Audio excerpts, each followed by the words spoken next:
Chris Habig. Thanks for being here. It's a pleasure, Will. Thanks for having me. Of course. I guess is what I'm supposed to say. Yeah, you're right. Is that what you're supposed to say on a podcast? Gratitude. Gratitude first. Yes, absolutely. Guys, Chris Habig is the CEO of Freedom Healthworks. He's also my cousin, so we'll throw that out there. He claims to be related to me. So I'm sorry, Chris. You led with that one, so that's. I'm gonna try risky. to catch myself to you. Family stories. Long coattails, no worries. Long coattails. So we wanted to have you on, highlight your company as well as your experiences. So tell us about yourself and your kind of, in brief, your professional background, your personal background, so on and so forth. Absolutely. The part of the title you missed was co-founder, so make sure that credit is given where credit is due there. Currently, professionally, one of my least favorite questions that on like a meeting new people or anything like that is when they say, "So Chris, what do you do?" And I'm the guy who's sitting there and looking at them saying, well, I mean, for fun during leisure time with how do I put it? Like, what do you mean? I do a lot. They look at me funny. We're like, well, what do you do professionally for work? I said, oh, okay. So my point is, like, I'm never one who wants to be defined by how I earn a living. And I think all too often, like a lot of people have that mindset that I'm an analyst, I'm an account manager, I'm this, and then they live through that. So to answer your question, I see myself really as an opportunist. Okay. In pretty much all aspects of my life there. Establishing, what my priorities are. So, professionally, because that's the easiest way to go in a lot of different conversations. So, CEO, co-founder of Freedom Healthworks. We are a membership-based primary care network across the United States. To translate that a little bit, think about the old days of cable TV when you had 500 channels and you're paying a couple $100 a month. When you're really only watching maybe 4 or 5 of those. Along comes Netflix and other cord-cutting companies and say, now I'm going to give you television for a low subscription each month that you can watch your programming, what you want, when you want, where you want. And so we took that concept and basically applied that to healthcare services. And so what we're able to do is help physicians return back to independent medicine. And the novelty of it is, or really not even the novelty, like the value, is that we've torn down all the roadblocks and barriers for somebody being able to access their trusted physician. So you're not going to be rotated between a medical team anymore. You're going to talk to the same doctor who knows you, knows your family, knows your history, knows what kind of medication you're on. And you're going to pay, usually less than $100 a month all in for that. So no more confusing co-pays, co-insurance, deductibles, premiums to access your family physician. So that's really what we've been doing. We've been doing this for about 7-8 years. We're growing all over the country. Our belief is that right now in U.S. healthcare, we de-emphasize primary care, which leads to higher costs and a lot of just needless medical procedures that really just pisses everybody off. And we're trying to fight this feeling that I don't even know if it's a feeling, Will. It's more like this complacency that every time we're sick, you got to go see the doctor. Well, a lot of people just pat themselves on the back and say, hey, look, I toughed this one out. I didn't have to go. Like, people expect a really crappy experience whenever they go try to see a doctor or do anything procedurally. And we're like, it doesn't need to be that way. So a lot of what we do is injecting the customer experience and trying to build a really great customer experience just so someone can look at this and be like, wow, I really wish all of healthcare was like this, not just my family physician. Yeah. So that's what occupies the majority of my professional time. I've been accused of being a dabbler before and all kinds of different business interests. So we're trying to spool up some different event centers and in the past was like real estate. So still have some rental real estate, all kinds of things, trying to build a diversified income stream, I would say. But I am just like a very curious individual, I would say. And I look and say, not necessarily the right time to do something, but I just feel like I want to learn everything there is about everything.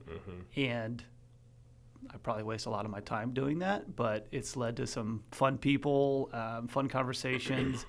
And, I always joke that I'm one of those people that I still don't understand what I want to do when I grow up. And so that kind of influences this like kind of lifelong learning and curiosity that carries me forward every day. So, not necessarily a cut and dry answer, but there you have it. I think that's an ever-changing line that you're chasing, right? Like, what do I want to do when I grow up? Yeah, I love to win. I'm competitive as hell, but I understand that in life and professionally, it's not just, the fourth quarter whistle doesn't just blow and you're like, oh, okay, now I can go on to the next thing, right? Like the goalposts are always moving. And so that's the people I like to work with that say, you know what, we're right here. Let's continue to evolve. Let's continue to move forward. And if somebody, we work with, and I tell my team this a lot, that just because that's the way something has been done in the past or that's the status quo does not mean that's the way we can do things tomorrow. Yeah. Because if we do, we're going to get our lunch taken, eaten, thrown away. Well, especially and we're going to get disposed of. Yeah. Oh, absolutely. This world now is constantly changing, constantly evolving. The competitive line is always changing as well, and you've got to keep up with that. It used to be looked down upon to be a jack of all trades, and to have many interests, not be a specialist in one thing. But now we're seeing if you're a specialist in one thing, you're behind the curve a lot of times. Absolutely. There's a phenomenal book called Range out there, and you said Range. Range. Yeah. Who's the author? Somebody Epstein, not the weird Epstein. One of the good ones out there. And I know I was trying to think of his first name there. And was it a suicide? I think not. I don't want to say anything out there. Depending who's listening to this one, please. I don't want to have to check underneath my truck. Anymore. But he goes through this whole thing that the best athletes in the world right now, the ones at the top of their game, have the ability to pull on experiences from a very diversified past, and being able to look back and solve problems creatively is a skill set that is valued today more than it ever has been. There are exceptions. So he brings up like golf and he brings up chess, and then he's like, those people from a Tiger Woods standpoint, when he was 2, Tiger Woods had a golf club in his hand. Reason why: golf is a game with a very limited number of variables in it. So is chess. There's X amount of moves. There's a lot of moves, but there's only X amount. It's a closed environment. He looks at like Roger Federer in the tennis world and say, in a tennis world, when you're playing against somebody in an outdoor environment, there's so many more variables that can happen. That Roger Federer is so good because he grew up playing soccer. He has a footwork. He grew up playing so many different sports that combined into tennis that he's able to problem solve on the fly and draw on those different experiences, whether he's thinking about it or not. Right. And he goes in and says, that's what makes a lot of great business leaders out there and political leaders, is they didn't just set out and be like, okay, from 2 years old, you're going to be the president of the United States. The best ones are pulling from a lot of different backgrounds, a lot of different, diversified experiences. And so, just like you said, like it's kind of nice to say, what, there is a path forward for people kind of like myself who say, I couldn't imagine just specializing so narrowly. There are people out there that do that, and we need them, Of course. But that's just not me. And it was nice to find resources and a nice avenue for me to express myself, using different avenues and pulling on all the different experiences. Because I always tell people that like I'm probably one of the most ADD people out there, but that's okay. I've embraced it. I don't see it as a negative thing. It can be a superpower when it's used appropriately. Yeah. You pull in a lot of different things. Like, okay, today, I'm feeling really creative, and I'm gonna build some websites, or I'm gonna do some marketing materials. And then tomorrow, you know what? I'm gonna dive into the books because it's a little bit more analytical. I'm a little bit more in that mindset. And I used to struggle with it. I was always a very good student. I never had any problems with school. I think it was a little too easy for me sometimes because I can be a very quick study.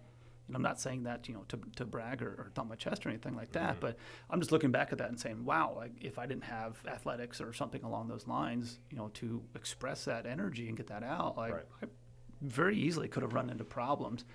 And so, very thankful for family and everybody else who said, hey, we're not going to, use you as a condition or anything like that. I was never diagnosed or anything like that, but learning like right now, and I'm like, oh, hell yeah. What is diagnosis nowadays anyways? Yeah, I didn't want to be somebody who's like, oh, look, here's ADD or ADHD, and here's a bunch of medicine to just kind of mellow out. I'm like, that's okay if you need it, to function as a human being, great. But do we? So a lot of times, what that ADD or ADD medication or ADHD medication can do is take away that excess energy that you have. That really, if you were physically active or mentally more active, you would stimulate that itch essentially, or you would negate that itch a little bit. I guess would be more the So just talk about reforming the entire education system. Oh, I mean that's really where that is going, something right? we are. That was actually our previous podcast. Who were discussing a classical Christian school that's opening up in New Hampshire called Legacy Christian Academy. So nice. I did not have anything to do with the name, but this gal is a member of our gym, and anyways, it's very cool, and I do think that is something that we do need to do is reconform. Oh, you look at Einstein's and Edison's, and you're like, terrible students. Yeah, absolutely horrible students. Yeah, their parents and their family realized this, yanked them out, and look at them changing the world because they were able to take that and say, okay, I don't necessarily fit in, the round hole over here, and I heard I'm going to butcher this analogy, and it's like, just because a student is not great at school doesn't mean that they are dumb. Right. I mean, it was, oh God, I'm gonna absolutely butcher it. Like, we would think all squirrels, they know how to climb trees very, very well, but if they can't sit in a classroom and do a test, then okay, you're off the boat. And I got to look up that analogy because that's going to bug me now. And it was so brilliant. I think it was like a Ben Franklin quote. And I'm like, man, that makes a lot of sense right there. But we're trying to take people of, human beings are so wide skilled and wide ranging and not just interests but talents. Right. But we're trying to fit everybody in this nice little box according to standardized tests, and it's just like this is what some bureaucrat says you should be able to do, and that's just not reality. What was traditional schooling designed around? I mean, do you know? Because it was designed around factories. Control. Well, I have no idea. yes. But, where schools started we started getting into this formation of the school system is during the Industrial Revolution. It was designed around parents being in the factories for 8, 9, 10 hours a day. Their kids had to be watched for those 8 hours a day, needed to be educated. But then what we're doing is we're essentially, through that school system and the way the school system was designed, we created more factory workers, and cogs in a wheel is how they were being educated and how they were being formed. Well, we're not in the Industrial Revolution anymore, and there's many different ways to learn. Not saying that everybody, can learn the same way, but somebody like me, for example, I did horribly in school because of that. I needed that physical stimulation. I needed to be out doing things to learn versus just looking at a book and being told to memorize this, regurgitate this onto a test, and then I'd forget everything that I learned. Well, the rote memorization, right? And so we might not be in what we call historically an industrial revolution, but I firmly believe that we are in the midst of some type of, whether it's a technology revolution or an information revolution. The business environment is moving so much faster than it was before. I read reports where it says, take it for what it's worth, right? Some people have different opinions on how AI is going to impact our lives. There's a lot of people, and I was listening to some interviews of the guy who started ChatGPT and OpenAI, and he goes, I don't think we're going to be there where we have autonomous robots walking around, that kind of stuff. Like we're not even close to that. He goes, what I'm able to see in the future in the next 5 years is using AI more like a virtual assistant. And there's a lot of people who say that's not 5 years away. These business cycles are getting compressed more and more and more. Now you see companies who are like building actual software they're releasing from the start to the finish is compressed. Now you're having them plug into these AI kind of neural network type of things and beyond, be able to find information to make us better and faster and equip the human beings with that decision-making ability. So that, one of the examples he gave was, He goes, imagine you go to bed and you have an AI virtual assistant who was able to say, hey, you got 15 emails overnight. I went ahead and drafted these responses. See if this is okay. Wow. Boom, everything's sent away. And I'm like, wow, that's an incredible application of this type of thing, because you have college students and high schoolers like telling it to write essays for them, right? And like the facts, struggling with the facts, that kind of thing. So my point is, I think we are actively living in some type of major leap forward for human civilization, but it's just one of those things you got to sit back and you're like, wow, how do I know that right now, right? Like, how do I kind of pick my head up and look around and say, huh, yeah, I guess these things are happening. Like, what do the guys think in the the 60s and 70s and 80s during the Industrial Revolution? Do they know that was happening, right? Look at the advent of flight. Like, did they know that these things were leaping forward in such massive bounds that it's really kind of a pivotal point in the human experience? Yeah. I think sometimes though you have to slow that down a little bit too, and go back to roots of like we're seeing being inside all day. It has had a huge effect on it creating attention disorders with screens being on constantly. A kid nowadays cannot get away from a screen. It's on, TV's on, phones on, iPads on. I think what was the average? Lindsay mentioned this last week on the podcast. The average time span in front of a screen is 8 hours a day. 8 hours a day, because they can't get away from it, and it's causing issues with attention. Like the kids cannot hold attention on anything. Sure. But also the depression aspect of that as well. We're not outside enough anymore, and we're not moving our bodies because of so much of what we do is on a screen. Right. Yeah. So from a personal standpoint, an individual standpoint, I totally agree with you. Every once in a while, like I'm sitting at a computer typing up emails and looking at spreadsheets and stuff, and I kind of think to myself, how in the hell did you do business in the 1960s and 70s? Oh my gosh. I don't understand. Yeah. I actually, it is hard for me to actually think about how somebody did business back then. Yeah. The ease of communication that we have now, the immediacy of answers. We can pretty much be in anybody's inbox in the world within 5 seconds. I fully don't understand. Like, you see like old movies and like somebody sitting there like filling out forms at a giant desk. Balancing checkbooks, that was a thing. Yeah. And I'm just like, I just do not know how. You've got like invoice numbers and you got purchase orders, and these things are all paper, and it just blows my mind. I'm like, I don't know, because I'm by nature again like a salesman, and I embrace that label fully. I think everybody should embrace the label of salesman, at least have one sales job in their career, and go forward every single day as, a salesperson is not something to be shied away from. Like, it's a welcome label. Like, every single time you walk up and buy a cup of coffee, you are selling that person, whether you're a threat to rob the place or not. Like, there's like little things like that. You're like, hey, every human interaction we have is some type of a sale. And I do not know how that worked, how companies got so big without being able to have technology, computers amplify their efforts. It kind of blows my mind. And it's one of those things that kind of, I like to sit back and look back, and I fully believe that I don't believe history repeats itself, but history comes in patterns. And so I like to look back and read a lot of history books and understand how we got to this point, on the shoulders of everybody who came before us, and this collective knowledge and collective learning. But yeah, the technology, my point is the technology is going to be imperative for kids to use. Like, they have to understand how to use it, but it has to be limited and used in the right it's parenting. environments. That's parenting, right? We know what the parenting, the institution of parenting is. In the United States is in rapid decay in my mind. But look at the pandemic, right? Yeah. The pandemic was very obvious that we use public schools as daycare. Well, we use public schools to raise our children, right? Parents are not raising their kids. They send them to school. The school raises them 8 hours a day, whether they agree with the parent or whether the parents agree with the school system or not.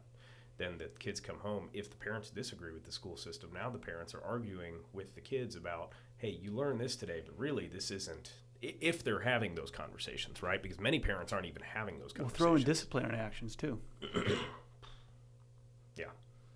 there is none. Yeah, at home. They struggle at home, right?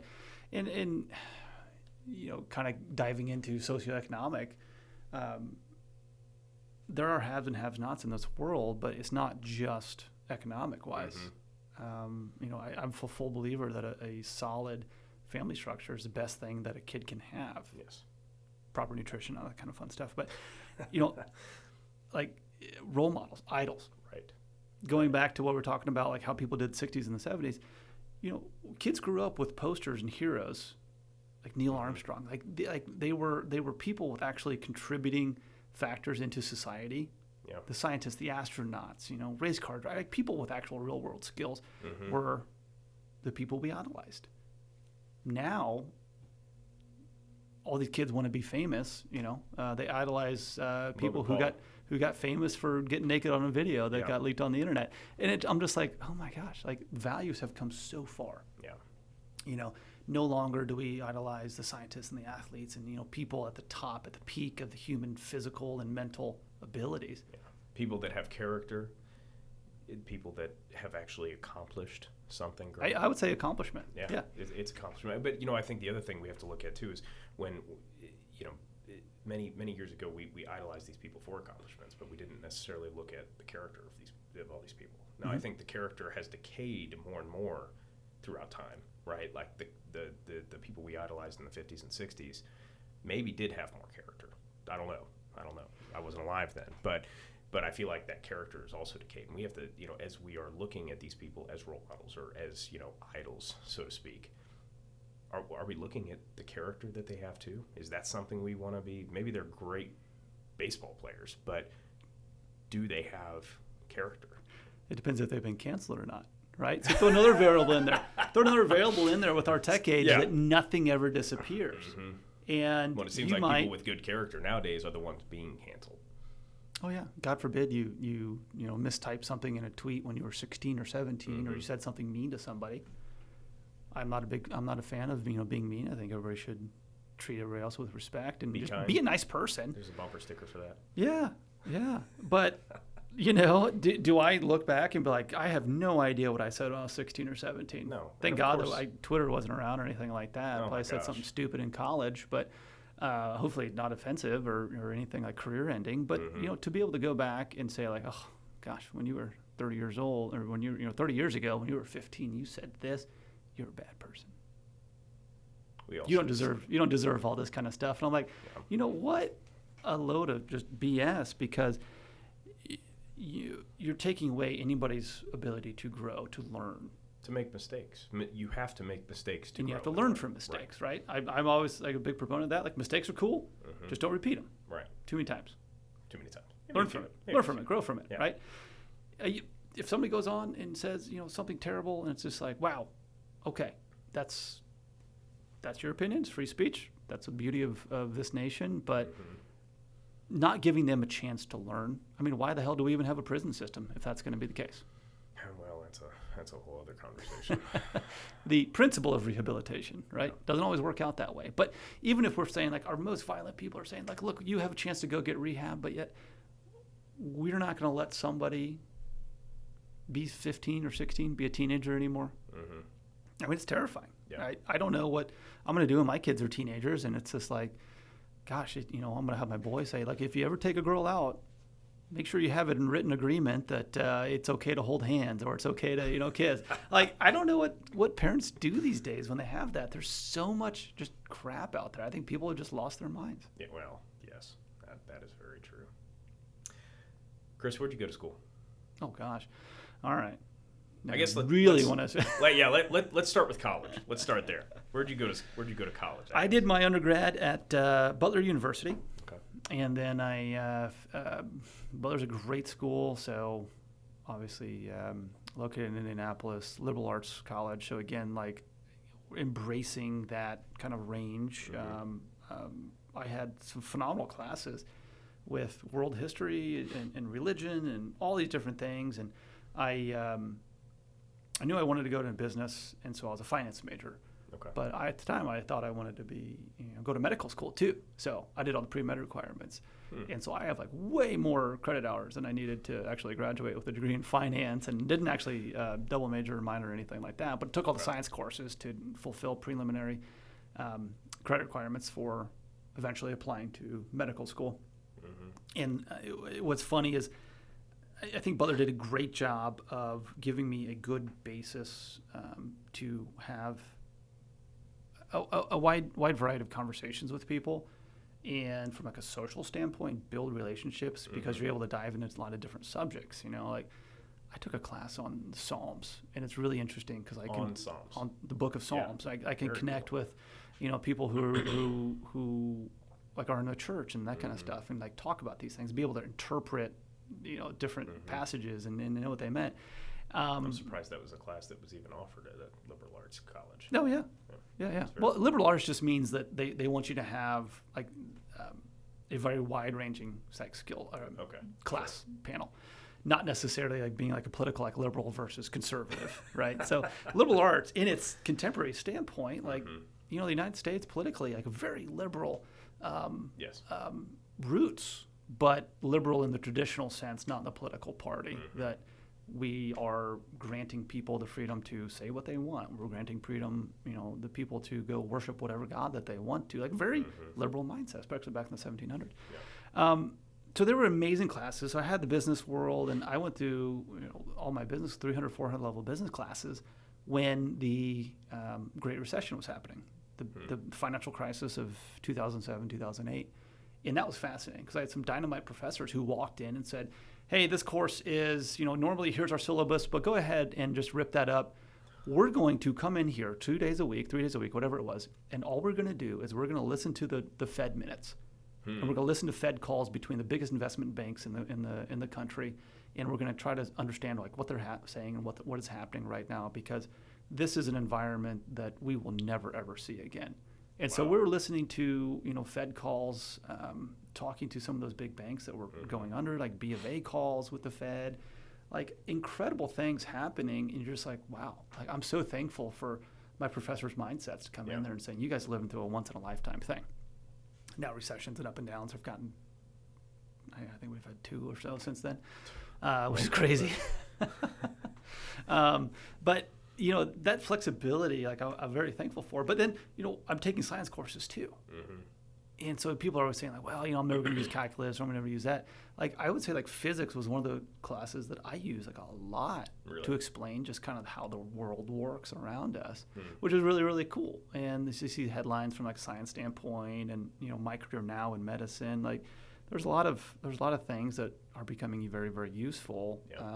So I guess the bottom line is like I'm a big fan of liberal arts education because we're not just turning out robots. We're turning out people. And I think that's what's going to distinguish us and distinguish the next group of leaders coming forward is people who are able to use human capital to the best extent. So anyway, so that was undergrad. I got out in 2009. Kind of dabbled some different areas. Didn't really know what I was going to do. Took a sales job. I was selling advertisements on pizza boxes. Cold calls. Cold calls. It's a great way to grow some grit. Is that, you get used to hearing no. Yeah, persistence. Yeah, you get used to hearing no and say, you know what, rejection. No is a perfectly fine answer to hear. I didn't do anything wrong. No, it's not personal. Move it on. They're not interested. Another thing I learned was advertisers advertise. So if I'm calling up somebody and I've never seen their name before and I'm just kind of going through a roster, I have a much likely likelihood of saying no. Yeah. But if I drive by and I see I'm in like the community newspapers or anything like that, boom, I know that I'm going to have somebody who is open to at least hearing me and taking a meeting. Yeah. Maybe it's not on the right channel. Maybe I'm not hitting the right audience for them, but those were far better sales. So that's where marketing can kind of come into play, right? Advertising, marketing. Things like that. It gives you more of a leg to stand on when you are calling. I think there's lessons to be learned there that marketing is I guess kind of zoom out a little bit. Like a lot of companies, they say, hey, look, there's a recession coming, or I'm not really sure what the economy's doing. Marketing's historically like that first budget to get slashed because you feel like that's expendable. You're not firing anybody. Right. And you don't have to go train somebody else new if business picks up. And so I hate that knee-jerk reaction to say, marketing is our first dollars out. But so many businesses actually do that. Yeah. So to go back to that first sales job, one of the other lessons I learned is that, somebody will say, this is my favorite line. They go, well, I don't understand why why I should buy these advertising boxes. Like when I get an order of pizza delivered, I don't just throw that thing away. I never look at it. And I learned that it's okay to challenge somebody. Mm-hmm. It's a good lesson. When you say, you might not look at them, but other people do. That's why I have a job. That's why I'm sitting here. And that's why all these other companies understand the importance of actually getting into the home on that pizza box. And I'm like, wow, that is something that I never even thought of. You grow up with like, oh, the customer's always right. You got to bend over backwards. And service is a thing, but it's okay to you're not doing something wrong. Great customer experience. Somebody. Great customer experience. My granddad was famous one time for actually telling a customer to please go shop their competitor because she was such a pain in the ass.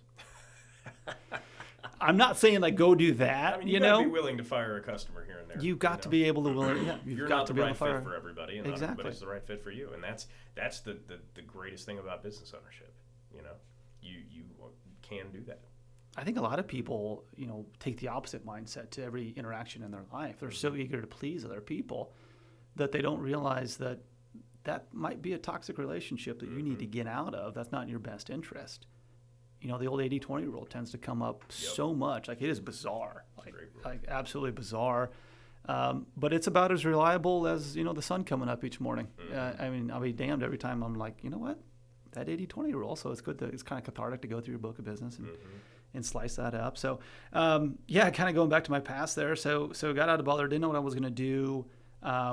Ended up just picking up some hours at an athletic club, kind of a management, kind of worked my way up through that, just running marketing essentially, and then kind of assistant managing. And I'm like, oh, this isn't long term for me. But then entered the retail side of it of the world, right? And I fully believe that everybody should have at least one retail job in their life. That taught me how to use accounting software. Which was like, I'm pulling all kinds of different lessons from different experiences, right? Like, I run this retail, and we do a lot of like art publishing and finance and art gallery. And I learned how to, I knew how to do accounting from Butler. I would say that undergrad, kind of going back to what you said before, does a great job of teaching you how to be a cog in the wheel. I never had a course on here's how you actually apply for a loan or a business loan, or here's your startup ideas. There are a lot more entrepreneurial ideas in programs now. Yeah. But again, that's like, oh, you got to go raise money and this is your pitch and this is your idea. What happens? How do you actually take your idea to market? Like there's a big gap in that. And a lot of that is experience, and I will be the first one to say that. But, that can be learned through internship and through experience, though. So, right? internships, 4 years of college. Yeah. And I did a 6-month internship at Johnson & Johnson and realized, coming out of that I know what I don't want to do. I don't want to go sit in a cubicle 8 hours a day. And so corporate America wasn't your thing? That's it. No. I actually walked out of the internship, Will, and I said, you know what? I don't ever want to be a W-2 employee again. If I can help it. Yeah. Well, I'm pretty much getting there. Yeah, I would say you probably are there at this point. Well, and I think that entrepreneurship is something that, having ADD feeds into entrepreneurship really well. It can. It still has to be. You'll get accused of trying to boil the ocean. Yeah. You do have to structure your day, and you do have to structure your life. And but that's the greatest part of entrepreneurship is you have the freedom to do that. Yeah. And understand your flexibility, right? Like it's not so much structure in my world as it is of time management. And there are a lot of days where I look back and I'm like, well, that was stupid. Yeah. I didn't use my time. But I also understand that if I need to get back on and I need to work from 7 to 10 at night or do something, I have the ability to do that. I have flexibility to do that. And that's not something that comes naturally to a lot of people. A lot of people do like structure from a 9 to 5 standpoint. Okay, that's fine. That is perfectly okay. Some people need that. some people don't have The world needs it. yeah, yeah. I mean, that's very true. You have to have a special kind of mind to want to design your and to stick to it. I mean, there are days where it's like, oh, I don't have a meeting until 10 o'clock.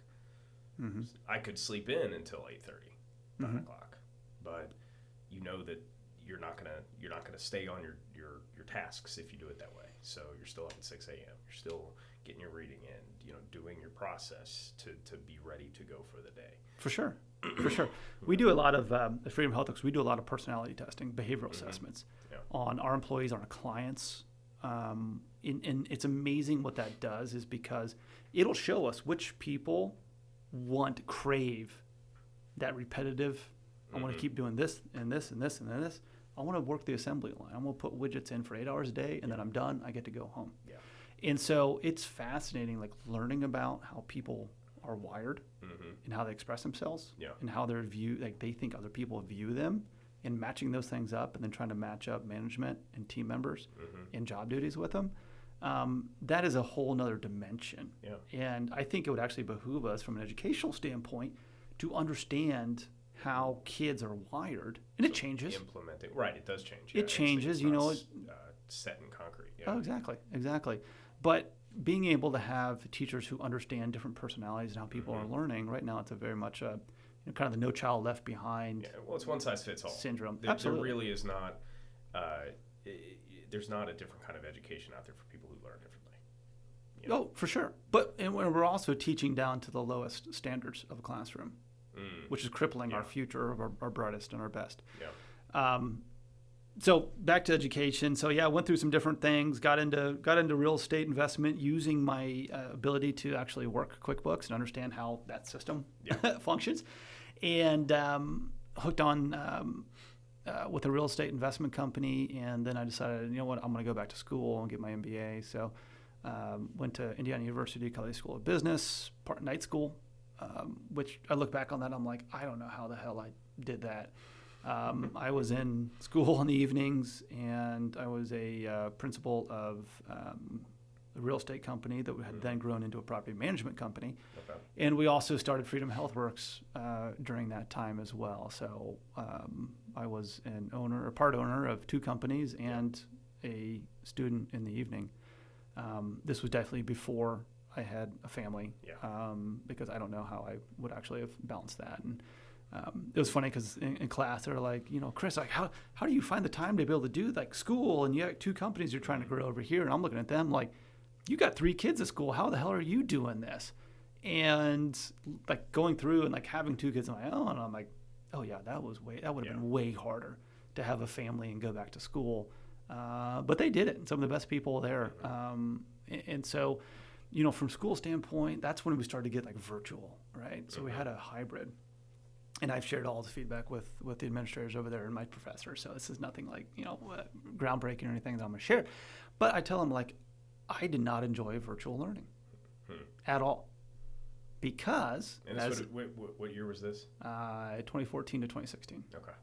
So as you can probably understand where I'm going here from a virtual standpoint, it was far too easy for me to sit in front of a computer and say, I'm listening to this lecture, but I could probably pop up another browser over here and answer some emails and get some things done. And that's what I did. But when I would go to school, when I would go to class, it would be in person. I loved that. I loved being able to fully engage. And it was a very much like, there were lectures. It wasn't a traditional undergrad experience where written tests, that kind of stuff, a lot of project-based, a lot of team-based. And so you got to work with people from all kinds of different countries and companies, and a lot of like engineers looking to switch functional groups and move up into management of their companies, pulling in different ranges, right? And I love that part of it. Like I kind of miss that on some weeknights where you're kind of sitting at home and saying, or you're coming from the office, you're like, man, I wish I had that crosstalk coming through here from a subject that doesn't even have to do with my business, because I have my executive team that I can do with that. You can build advisory boards and just talk about what you're doing.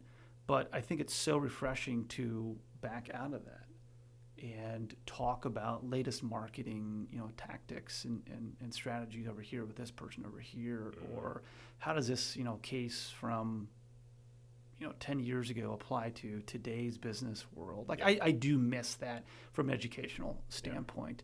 People need people. I mean, that interpersonal interaction is necessary. It's also necessary to know how to work alone and be a lone wolf. But you got to be able to, but that interpersonal connection is very necessary for 99% of people, and I'd argue 100% of people.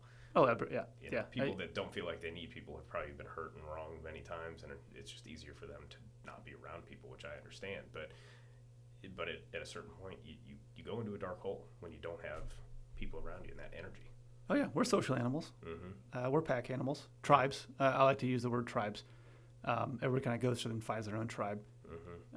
Some people I feel like overdo it. There's some pretty good studies out there that say that I believe it's like the power of 5, maybe the power of 3. Explain that. The theory is that one human being can keep contact, like close, everyday personal contact, with about 5 people. Okay. People you talk to every single day. Yeah. Probably family, spouses, business partners. Beyond that, you can have maybe once a week interaction, twice a week interaction with about, it multiplies by 3. That's about 15 people. And that's your close group of social friends. Inner circle, so to speak. Okay. Yep. Beyond that, about 45. Now you're looking at a wider company. Then beyond that, and multiply by 3 again, which is going to be out to 135. That's where you get the larger organizations. And then most people can understand and recognize some people are better than others with names and faces, that kind of stuff. But think of all the people you went to high school with and college with that you run into them in a Starbucks or a coffee shop and be like, wow, how in the world do I still know your name? I haven't thought about you or seen you in 20 years, yet it's still there. And so that just keeps getting more and more circles wider out, kind of like throwing a rock into the pond and seeing those ripples kind of go out. That's really cool. So that's kind of like the tribe theory of how many people we can actually develop and devote time to. And that is something that is, I guess, ingrained in us, from the very beginning. Which is why you probably didn't see a lot of mega cities until relatively recently in human history. It's just people couldn't even get along or be able to work together, and amongst a lot of different things. Well, that's my argument from divesting from these corporate companies and large communities down to more of these farmers markets, locally owned businesses, things like that, because you can connect more personally with people that way. Oh, absolutely. But are you running into safety mechanisms, right? Like, why is branding so powerful? You can travel anywhere. Yeah. And you see a McDonald's, you have a pretty good idea of what you're going to get. A crappy fish chicken sandwich that's probably made from wood pulp. Probably. Yep. But not many people are going to go out and say, hey, look, there's this other local burger stand right next to it, just because it's that unfamiliarity. And so I don't know if that's a defense mechanism. You can talk to somebody who's a lot smarter than me on that one. But it's the venturing into this unknown. Human beings we are wired to find the path of least resistance. You talked about how people spend a lot of time indoors, not going outside. Why is that? Yeah, it's the path of least resistance. It is the path of least resistance. Our bodies are built to conserve energy. That's a hangover, really, I guess, from thousands and thousands of years ago. But modern society has, especially the United States, has enabled that, right? We don't depend on physical labor as much as we used to. We went from an agrarian society to an industrial society, and even with robots and AI coming on, how do we not much physically you have to do anymore? Yeah, what do we do? And I always ask people, I'm like, they're like, oh, AI is going to take over this, and this, and I'm like, I think it's going to be incremental, right? And you talk to the biggest profession by volume of jobs in the United States are truck drivers. We're already talking about autonomous semis. Amazon's trying to replace them. Oh yeah. So without nobody really thinks about that. People are thinking like factories, right? Like you got robots putting cars together. I'm thinking, what about the truck drivers out there that have AI? Or even like Lyft drivers and Uber drivers go to autonomous vehicles. Yeah. Will we be safer on the road? Probably. Probably. I don't know. That's a lot of trust in robots. Well, how many trucks break down versus how much is actually human error when you see an accident? That's fair. Yeah. But I don't know what it we is. also don't have any. We don't have any, trucks driving themselves yet. Yeah. We do have Teslas driving themselves, which scares me. Yeah, they smoke some pedestrians every once in a while. Already, Not not a great start. Yeah, you're not supposed to know about start. that one. So it's funny what's in mainstream media and what's not. Speaking of that, there was there was the train derailment over in Ohio that happened to make mainstream media. Well, actually, I don't know. Did it ever make mainstream media? 3 weeks after it happened. Okay. And it's probably because a lot of people were just posting the oil they were seeing in their creek beds on social media. But there was apparently another train derailment recently, and they didn't do anything to clean it up. They just that was supposed to be non-toxic, though. Yeah, right. It's supposed to be. Just like... Well, the first one, the train cars were not a lot of that stuff was labeled, or it was in cars that was not labeled as toxic. I mean, but what's toxic? We drink out of plastic bottles every day. Plastic bottles apparently aren't toxic. We eat processed food with soy that's apparently not toxic. You and I love about the plastic argument. There's some restaurants that won't give you a plastic straw, but they're more than happy to give you a ton of plastic cups. And I'm like, well, so the lids, that right. kind of stuff. I'm like, wait a minute, guys. Is this just virtue signaling? Yeah. And that's going back to like canceling people from, something stupid you said 30 years ago. There's a lot of things out there that kind of make you scratch your head. Yeah. And I think what we can do is just show kids growing up that, you know what, there is a point where the lunacy becomes a little too much. And I don't want to live in a world like that where you've got to carefully scrub and look at every single avenue. Don't you think we're already there, though? No. Not that people are, no. But don't you think we're already at that point where you can't really trust what you're told? Well, yeah. I think you should question it. Yeah, and it goes back to challenging and being okay challenging things. I don't think a lot of people are okay challenging the norm. Oh my God! But the idea of negotiating, what is to a lot norm? of people is just terrifying. Right, and what is the norm nowadays? Fat, overweight, lazy, autonomous beings. You know. Yeah. Have you been to a theme park recently? Oh gosh, no. I don't do those. So they're getting heat now because the seats are not accommodating to large people. Oh my gosh. And they're saying for safety, you have to be this big. It's like they took the kids' requirements and just turned it on its side and said, you must fit within this to ride this ride. And of course, the obese population is up in arms because what drives me nuts is this whole concept that fat is beautiful and fat is normal and healthy. It's not. Like, this is just plainly state this that. is terrible. It's not. Yeah, and I don't think if somebody is obese, I don't want them to fall into crippling depression and be like, oh my gosh, I'm bullied, I'm so mean. Like, I want you to understand what's going on here from a health perspective and let's see help if you get can healthy. Get back there. Right. Let's help you get healthy. Yep. Just because it's something that is just so, because dangerous. You can't tell me anybody that is morbidly obese is healthy mentally, let alone healthy physically. They're not. Is there an addiction problem? Food can be. Fat bastard said it. I'm unhappy because I eat, and I eat because I'm unhappy. And Austin Powers is not canceled yet, so there you go. Not yet. Not yet. I don't know if you can make that again, but no. Great movies, classics. Yeah, and look at COVID. Vast majority of deaths were from obese people.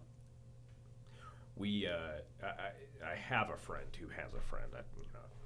Just run that down the wire there. That was very afraid. He was called out. He was a surgeon or a doctor that got called out to New York, and he was very afraid going into it. And as he's walking around the hospital, my friend had this conversation with him. He was walking around the hospital, and he basically realized he was fine. And when he realized he was fine was when he saw the kinds of people that were sick and crippled, and it was obese, elderly as well. And he realized he's a young, healthy, physically active male. He was just fine. And I don't know if he ever got it or not. I'm sure he did.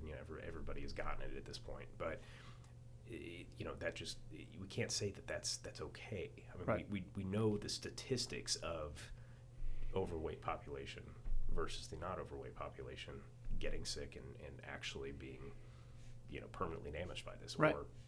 or death, Right. or killed. Right. And I've had some interesting conversations because right here in the backyard, IU School of, oh my gosh, what are they? It's Fairbanks School of Public Health, I think. Mm-hmm. IU Indy right here.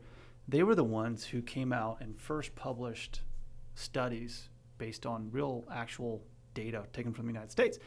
And they were the first ones to do it, like I said, because everything before that was data coming out of China or Italy, which those are throwaways in any type of research or scientific capacity. Can you explain why they're throwaways? Well, the Chinese weren't obviously they were fudging or hiding their numbers.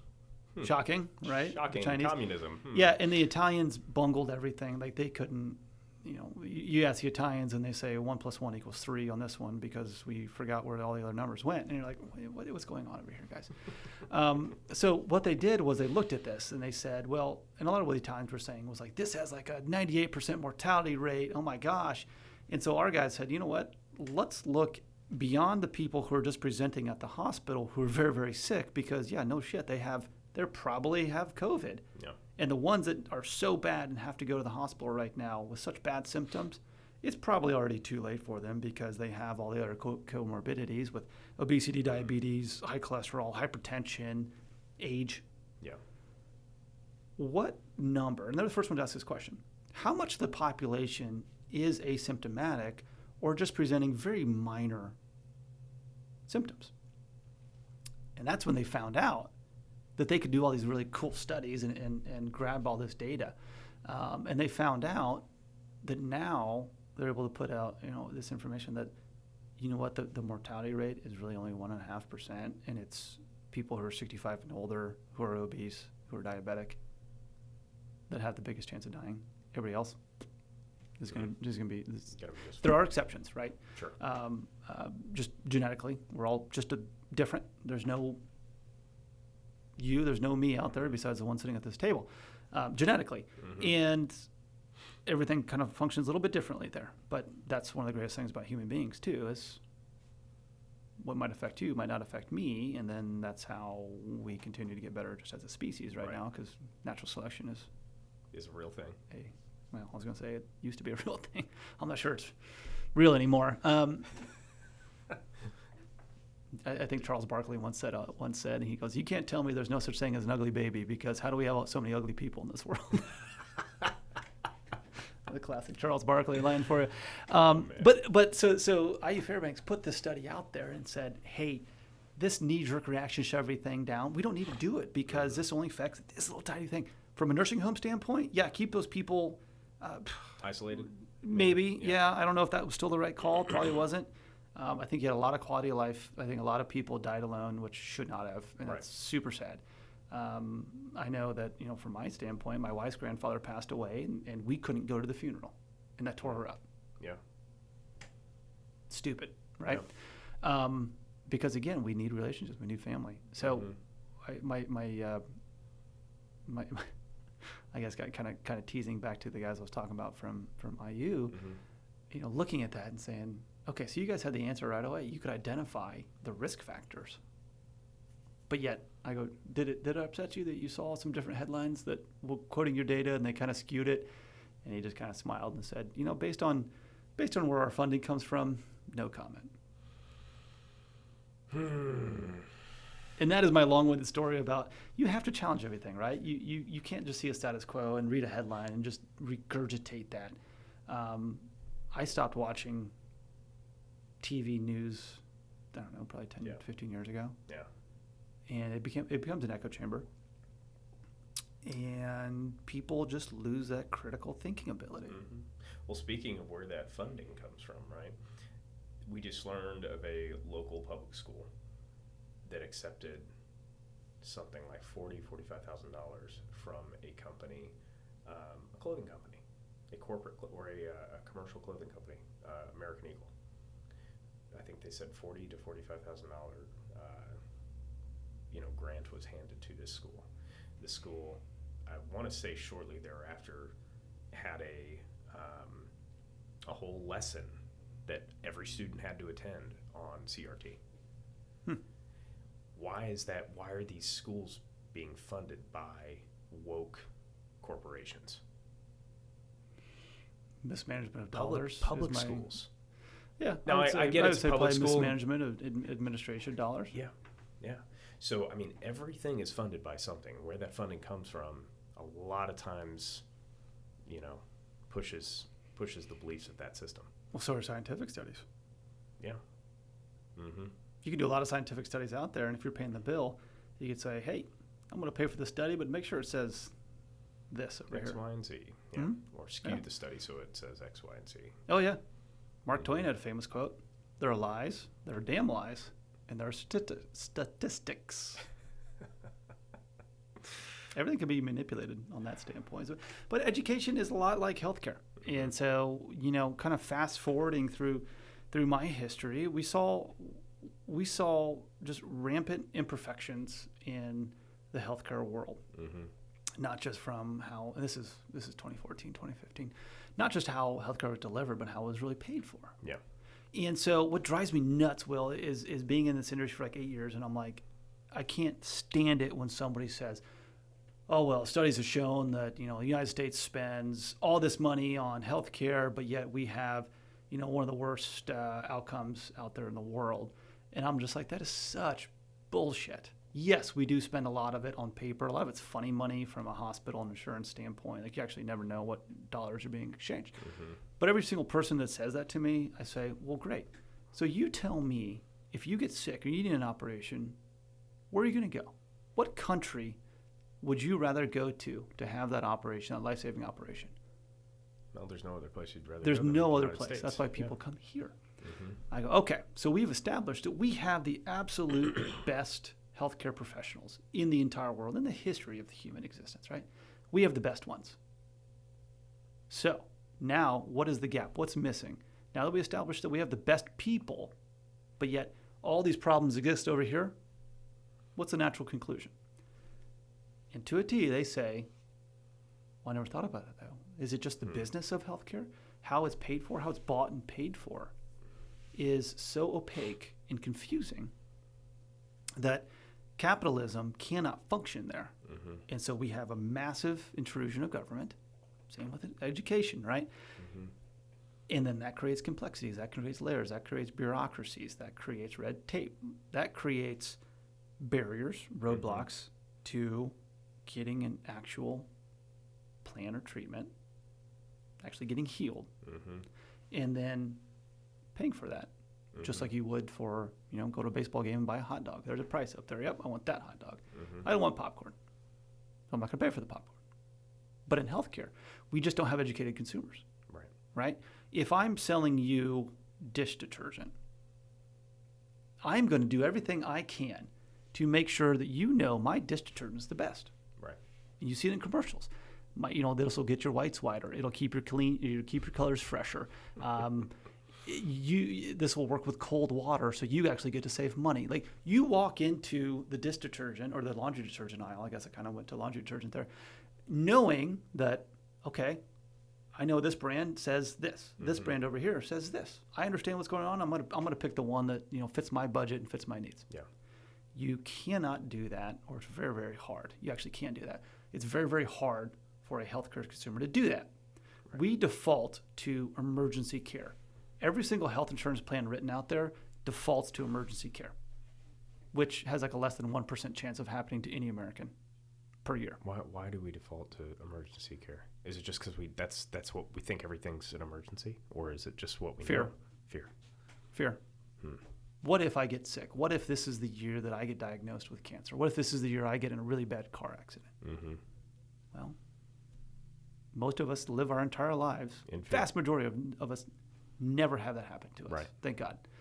But we live in fear that it will. And so every single insurance plan is built for that purpose. That's why it's so expensive. Amongst other political things that happened 10 years ago, but I don't really want to get into the ACA and that kind of stuff. Another conversation. Well, yeah, and so people have this mindset also of, talk about lack of education when it comes to healthcare, that I need to have health insurance to even talk to a doctor or see a doctor. And we're like, that's complete BS too. Yeah. Most doctors would rather have you walk in, say, how much to treat this? Right. Here's $100. Here's $50. I'll write you a check. Here's my credit card. It is so much easier. Most doctors' offices right now have an overhead ratio, expense ratio of like 70%, which means that they pay whatever revenue comes in, they're paying about 70% of that to actually staff their office and do a lot of things that don't require a medical professional. So like each doctor needs like 5 to 6 support staff. Okay. Which is insane. Which is why a lot of the costs go up there, because you have so many compliance costs coming in that the prices need to reflect that, so that physicians who remain the most empathetic, smartest people in our society, by and large. There's not a lot of people out there that can be doctors who are smart enough to do it or dedicated enough to their fellow human being who actually want to go out and, take the wart off your bottom of your foot or actually care, if you're sick. There's just not that many of them out there. Yeah. That's why it pays well. And so, if we look at the actual business of medicine, that's what drove us to create, ask these questions of, is cash pay medicine, is this a thing? Can I go actually walk into a doctor's office and pay cash? The answer is yes. You're going to get a lot of funny looks. But that's kind of how we got into Freedom Healthworks, of saying, you know what? Let's make it easier. Let's make it simpler. Yeah. Let's go back to the days where, Norman Rockwell was drawing and making pictures of the old town doctor making house calls and, putting a stethoscope on the little doll's heart without sending the doll the goddamn insurance bill later on, 6 months later, that, elevates it to a level 4 code and has all these other things on here that you and I just don't understand. Yeah. Not many people do. And so we don't ask questions because we don't look like idiots. Right. So I think, or we don't know what questions to ask. Or we don't know what questions to ask. And that's a great, kind of lead into what I was saying, because a lot of people will say, oh my gosh, Chris, there's so many things that you talk about that resonate, and I don't know what I can do. What can I do as an individual patient? And I tell everybody, like, every single person in this country can make a difference in healthcare by walking into their doctor and just asking how much it's going to cost. If you walk into a doctor and says, "Hey, I want you to go get your elbow checked out, or if you got some soreness in your knee, here's some meds, here's some imaging, whatever it is," and you say, "Great, how much is all this going to cost me?" I'm going to bet 99.9% chance the doctor's going to say, "Well, I don't know," and they get let out. They get let off. Be like, "Oh, okay, yeah, you know what? You probably wouldn't know. Like, you're the doctor. You're trying to best." Take the best care out of me. He's like, say, go ask somebody up front.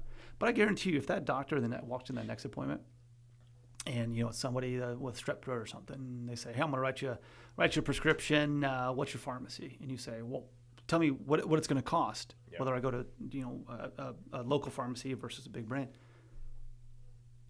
You have that conversation enough, and that doctor doesn't want to look like an idiot, because doctors are historically the people that need the answer in the exam room, because people are facing pretty serious, you have some pretty tough conversations right now, and you have to have the answer. They don't want to look like morons. Right. There's some pride. There's a lot of pride in medicine. Ego, a little bit too. And so if everybody starts asking what the price is, you better believe that they're going to figure out a ballpark of what is going on. Right. And they're going to look and say, you know what, maybe the people that I've been referring to for specialty care, maybe that's not the best option. Maybe there's some other options over here. So just get that ball rolling. Yeah. And I think that's what every individual can actually do to help make an impact on a small local level to help drive something forward. Just ask questions. Just ask questions. Never go to a hospital alone. And if you do, just ask questions. Just engage in conversation. Keep that doctor in there as long as you can. Make them actually look you in the eye. Get your money's worth out of it. Acknowledge that you're a patient. Yeah, because usually they're in there, 5 minutes, and then on to the next one. They don't know who you are. You're facing a merry-go-round of physicians and nurses. I think that's a major issue too. Is the doctor never really gets a chance to know their patient, and they can't, because they have to fill a quota too, don't they? Yes. Yep. We treat hospitals like assembly lines. Yeah. And that's the business of medicine, right? Yeah. That's how it is reimbursed, and that's how we pay for it, which I fundamentally have a problem with. And that's why we started Freedom Healthworks, to help physicians get out of that, because no doctor's happy in that. Right. They didn't come here to start treat people like widgets and see 40 people a day. Right. That's miserable. These are people who are deeply empathetic. Yeah. And crave that relationship. Most of the time they get in it to do well by their people. Yeah. You talk to a physician about a doctor-patient relationship and how alive and well that is today, and they'd laugh and they'd say that's a relic. That's a bygone era. Yeah, they want to do good, and then it turns into just becoming a, because they're forced to do that. Yeah. They're pushed that way by the costs of the administration that they have to support. Yeah. You think about a hospital, and a hospital is just a collection of specialists. I think it'd be curious if we could ever move towards independent practice for doctors, and we have hospitals for trauma, for the actual emergencies. Yeah. But then you get in the conversation of like, well, too many people use ERs like urgent care, and too many doctors' offices, or especially if you're employed physician, you call after hours. You're not going to talk to the doctor and the nursing staff or whoever's on call and be like, well, we should probably go to the emergency room, and it's all CYA, so it's all like litigation, and you bring attorneys into it. And it's just like, oh my gosh, you start spiraling downwards the more and more you find out about it. Yeah. So it is confusing. It is complex. Most people don't care. Most people just want to look at their insurance and be like, oh, this is what I get. And then when I come along and say, hey, for $85 or $90 or $99 a month, you could have a doctor, your doctor, on speed dial. You can call them whenever the kids are sick, whenever you're sick, whenever you have a question about something, or prescription refill, whatever it is. Maybe just somebody to talk to. And I love it when they're like, well, I already pay for insurance. Why should I need that? I don't use it. I only go once a year. And I laugh, and I'm like, would you rather pay $100 a month for something you don't use that is there if you need it? Or are you really happy continuing to shell out $4,000 a month for your insurance plan that you also don't use? And they're like, oh. Which, also you have to fill or pay the deductible of as well.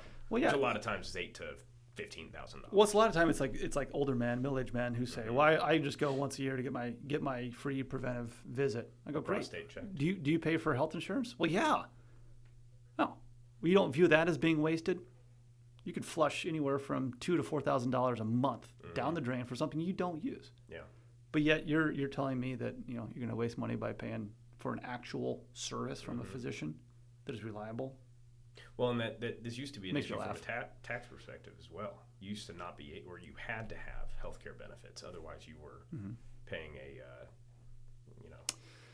Yeah, but I don't. That's not. I've never heard of anybody who actually got tagged by that, because there's a lot of things. It's like if your premiums run to a certain level of your income versus a poverty line, like then you would be subject to the tax. Like not very many people are even. Well, and that's gone now. You don't pay a tax. It wasn't even penalty. that much, right? Yeah, it was like $500 a year, so it wasn't huge. But there is no tax penalty now. Right.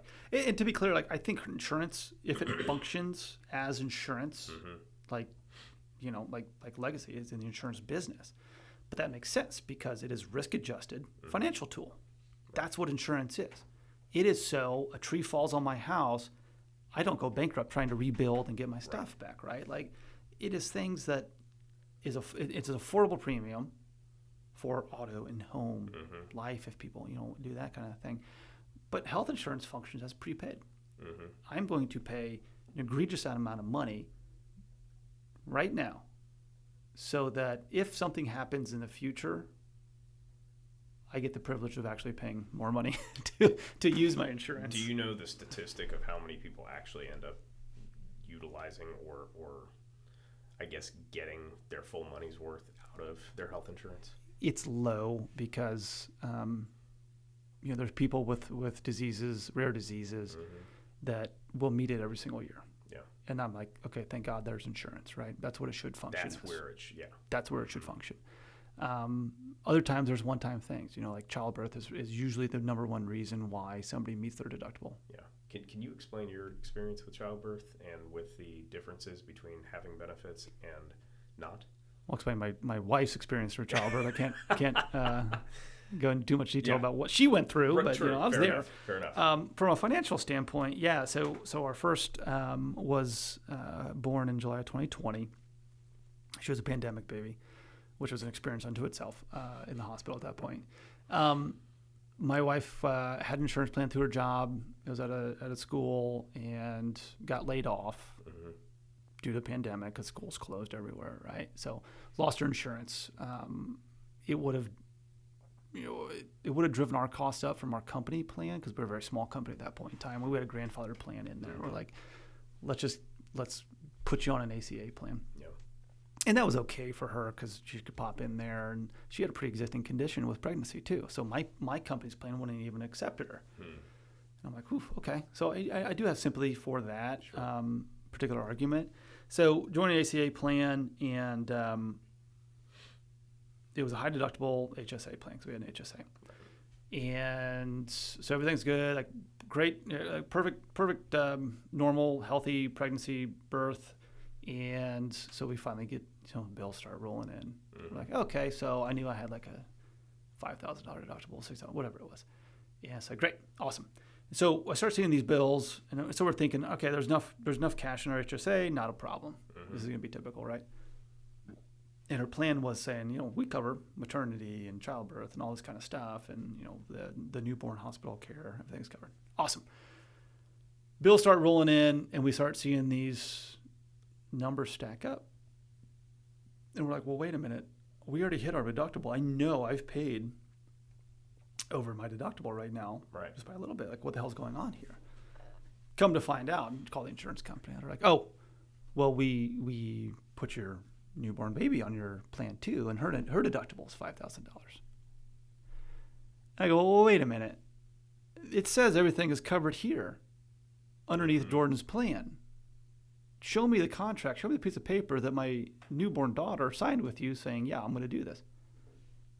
And so their whole thing was like, well, no, your out-of-pocket maximum's over here. So they applied the deductible, just copy-pasted it to our baby, and then patted themselves on the back saying, well, actually, the hospital billed you $43,000. $43,000 was the top line bill. For traditional birth, no C-section, nothing. Traditional birth, no complications. No, the only complications, the anesthesiologist put the epidural in too far and gave Jordan a spinal headache for about a week. Oof. Which means she couldn't get out of bed, which was very tough on a new mom. Yeah. $43,000 for that. And the insurance company was like, well, I don't know what the big deal is because we got them to waive all those charges, and so yours is going to be like $11,500. It was like $200 away from what our out-of-pocket maximum was going to be. And I'm like, you got to be freaking kidding me. And I'm like, you know what? Shame on me. I've been doing this too long. Because at that point, I've been doing it for 4 or 5 years or something. Yeah. Kind of exposing the underbelly of healthcare and how it's paid for. And so we went back and forth with them. We ended up negotiating and settling, somewhere in between there. But I'm just like, you know what? This is such a racket. Yeah. It is unbelievable racket. Because then you read headlines about how these insurance companies are posting record profits. And I'm like, you know what? I'm not against companies making profit. No. But I want you to do it in a transparent way where if there is some shady stuff going on, you're going to get busted on it. Well, healthcare is just slimy the way it's done. Oh yeah. Charge masters, hospitals, like they only know the pricing over here, and then everybody else says, oh, we got all these discounts off. And I always think of, I laugh when I think of health insurance because a lot of people will say, well, my health insurance company will go to bat for me and negotiate. Yeah. And I go, great, what kind of discount do you think they're going to get for you? And they're like, oh, they'll say they'll give me, 60% discount. I go, great, 60% off of what? Oh, I don't know. Okay, so if you walk into a coffee shop and buy a cup of coffee for $5 and just pay $5 right there, you know what it is. Versus I walk in and I say, I'm going to pay with my coffee insurance. I get a 60% discount. And the coffee company says, oh, okay, great, but that $5 doesn't apply to you. Your price is different. It could be $100. Say, here's your $100 cup of coffee. Insurance pays for $60 of that. Hey, your price is $40. Are you going to be happy with that? No. Well, no, that's garbage. Well, that's exactly what is happening at hospitals with health insurance. Somebody else behind you walks in and says, hey, here's a different coffee insurance company. This one gives me a 70% discount. Great. The coffee shop goes back and says, oh, well, for this plan over here, we charge $200 a coffee. Are you going to be happy with that 70% discount? No, because nobody asked what the damn price is to start off with. Right. So we fast forward to baby number 2. We had fired our insurance company and joined a health share. And these are communities of like-minded members. A lot of them are religious-based, and they're actually codified in the ACA as kind of religious member kind of things. Okay. They've gone a long way in the last, 10, 12 years where they're really secular. And so you join in, and our premium pretty much halved. They call it something else. They call it a monthly. It's not a donation, but whatever it is. But what they cost to be a member of this one. Yeah. And so that halved. It's like $400 a month, I think, for a family of 3 at the time. And the equivalent of their deductible, called an IUA, or initial unshared amount. Okay. Our deductible went from $6,000 to our IUA of $1,000. I'm like, well, this makes sense without insurance. So baby number 2 comes in, comes along, and we need to schedule our initial ultrasounds. So we switch hospitals and go to one that's a little closer to our house. And we say, all right, we're here to book our appointment. And they say, great, what's your insurance card? We say, well, we're self-pay. I want to pay cash for this. And they looked at us funny, and they said, well, you need to go down and enroll in Medicaid downstairs. I kind of laughed. I'm like, I'm sorry, what? You need to go talk to the Medicaid desk so that, we can get you signed up for insurance. Why? Yeah, why? Yeah. No. We don't want Medicaid. I want the self-pay price. Mm-hmm. What is your price? Sir, we don't have that. If you don't have insurance, then, you need to go to Medicaid. They'll pay for everything. And I'm like, well, that kind of sounds, a $0 bill does sound nice, but wait a minute. Just the principle of this is wrong. Mm-hmm. I'm trying to pay you cash, U.S. dollars, for a service for the next, I think, what is it, like 7 or 8 months of OB care or GYN, whatever it is, sure. Care at that point in time, plus the estimate on a normal delivery. And you're trying to sign me up to take taxpayer dollars. God knows what the actual price was that they're going to charge the state Medicaid platform right there. But it's this default within hospitals that they're trying to say, well, no, you need to go have the taxpayers of Indiana go pay for that for you. And I'm like, I am one of them. Going to get upset about this, right? So I had to actually physically pull out my checkbook and said, I need to know what number to put on this check so that I can hand this to you, so that my wife can now go see the doctor. Mm-hmm. It took about 15 minutes later, and they finally came back with a price. And they said, okay, so the next 8 months, it was like $2,300 to see the doctor, incrementally, and all the different schedule of it. Plus, we think delivery is going to be about in the $4,000 range, plus your overnight stays, that kind of thing. The total price was like $7,000 or something. Versus 40. And I laughed. I go, what you just quoted me for everything was $4,000 less than what I would have paid, what I had paid with my insurance plan with baby number 1. As a deductible. As my out-of-pocket maximum. Yeah. And they laughed. They go, yeah, well, medical care is usually cheaper if you don't use insurance. And I'm just like, geez. So I made the initial check there. It was like $2,500 or something I had to pay. And then I sent that into our health share company. Health share's company said, great, you're responsible for $1,000. We'll take care of everything else. I saved $10,000 on baby number 2 by not being insured and going with the health share after asking a cash price. Wow. There you go. There's modern healthcare in a nutshell. Modern healthcare in a nutshell. It's a language nobody understands, and they write it that way for a reason. It's hard. And it's ever-changing, too. So you learn it once, you're going to have to learn it again 2 years later. Yes, but the principles still say the same. Okay. Try to get that cash price. Ask the price. Like I said earlier. Well, that's the answer. Just get the cash price. Yeah. Ask the price. Start there. Don't even tell them that you have insurance. Because that's one of the first questions they ask. You call into a healthcare facility, a hospital. They say, great, what's your name? What's your date of birth? What's your insurance? Mm-hmm. They don't even ask you how you're feeling or what's wrong. Right. Well, because they're focused on getting paid. I don't know. I don't know. It's a reasonable assumption, but I'm not sure. Yeah. Why do you think the typical answer from a doctor is, let me write you a prescription for that?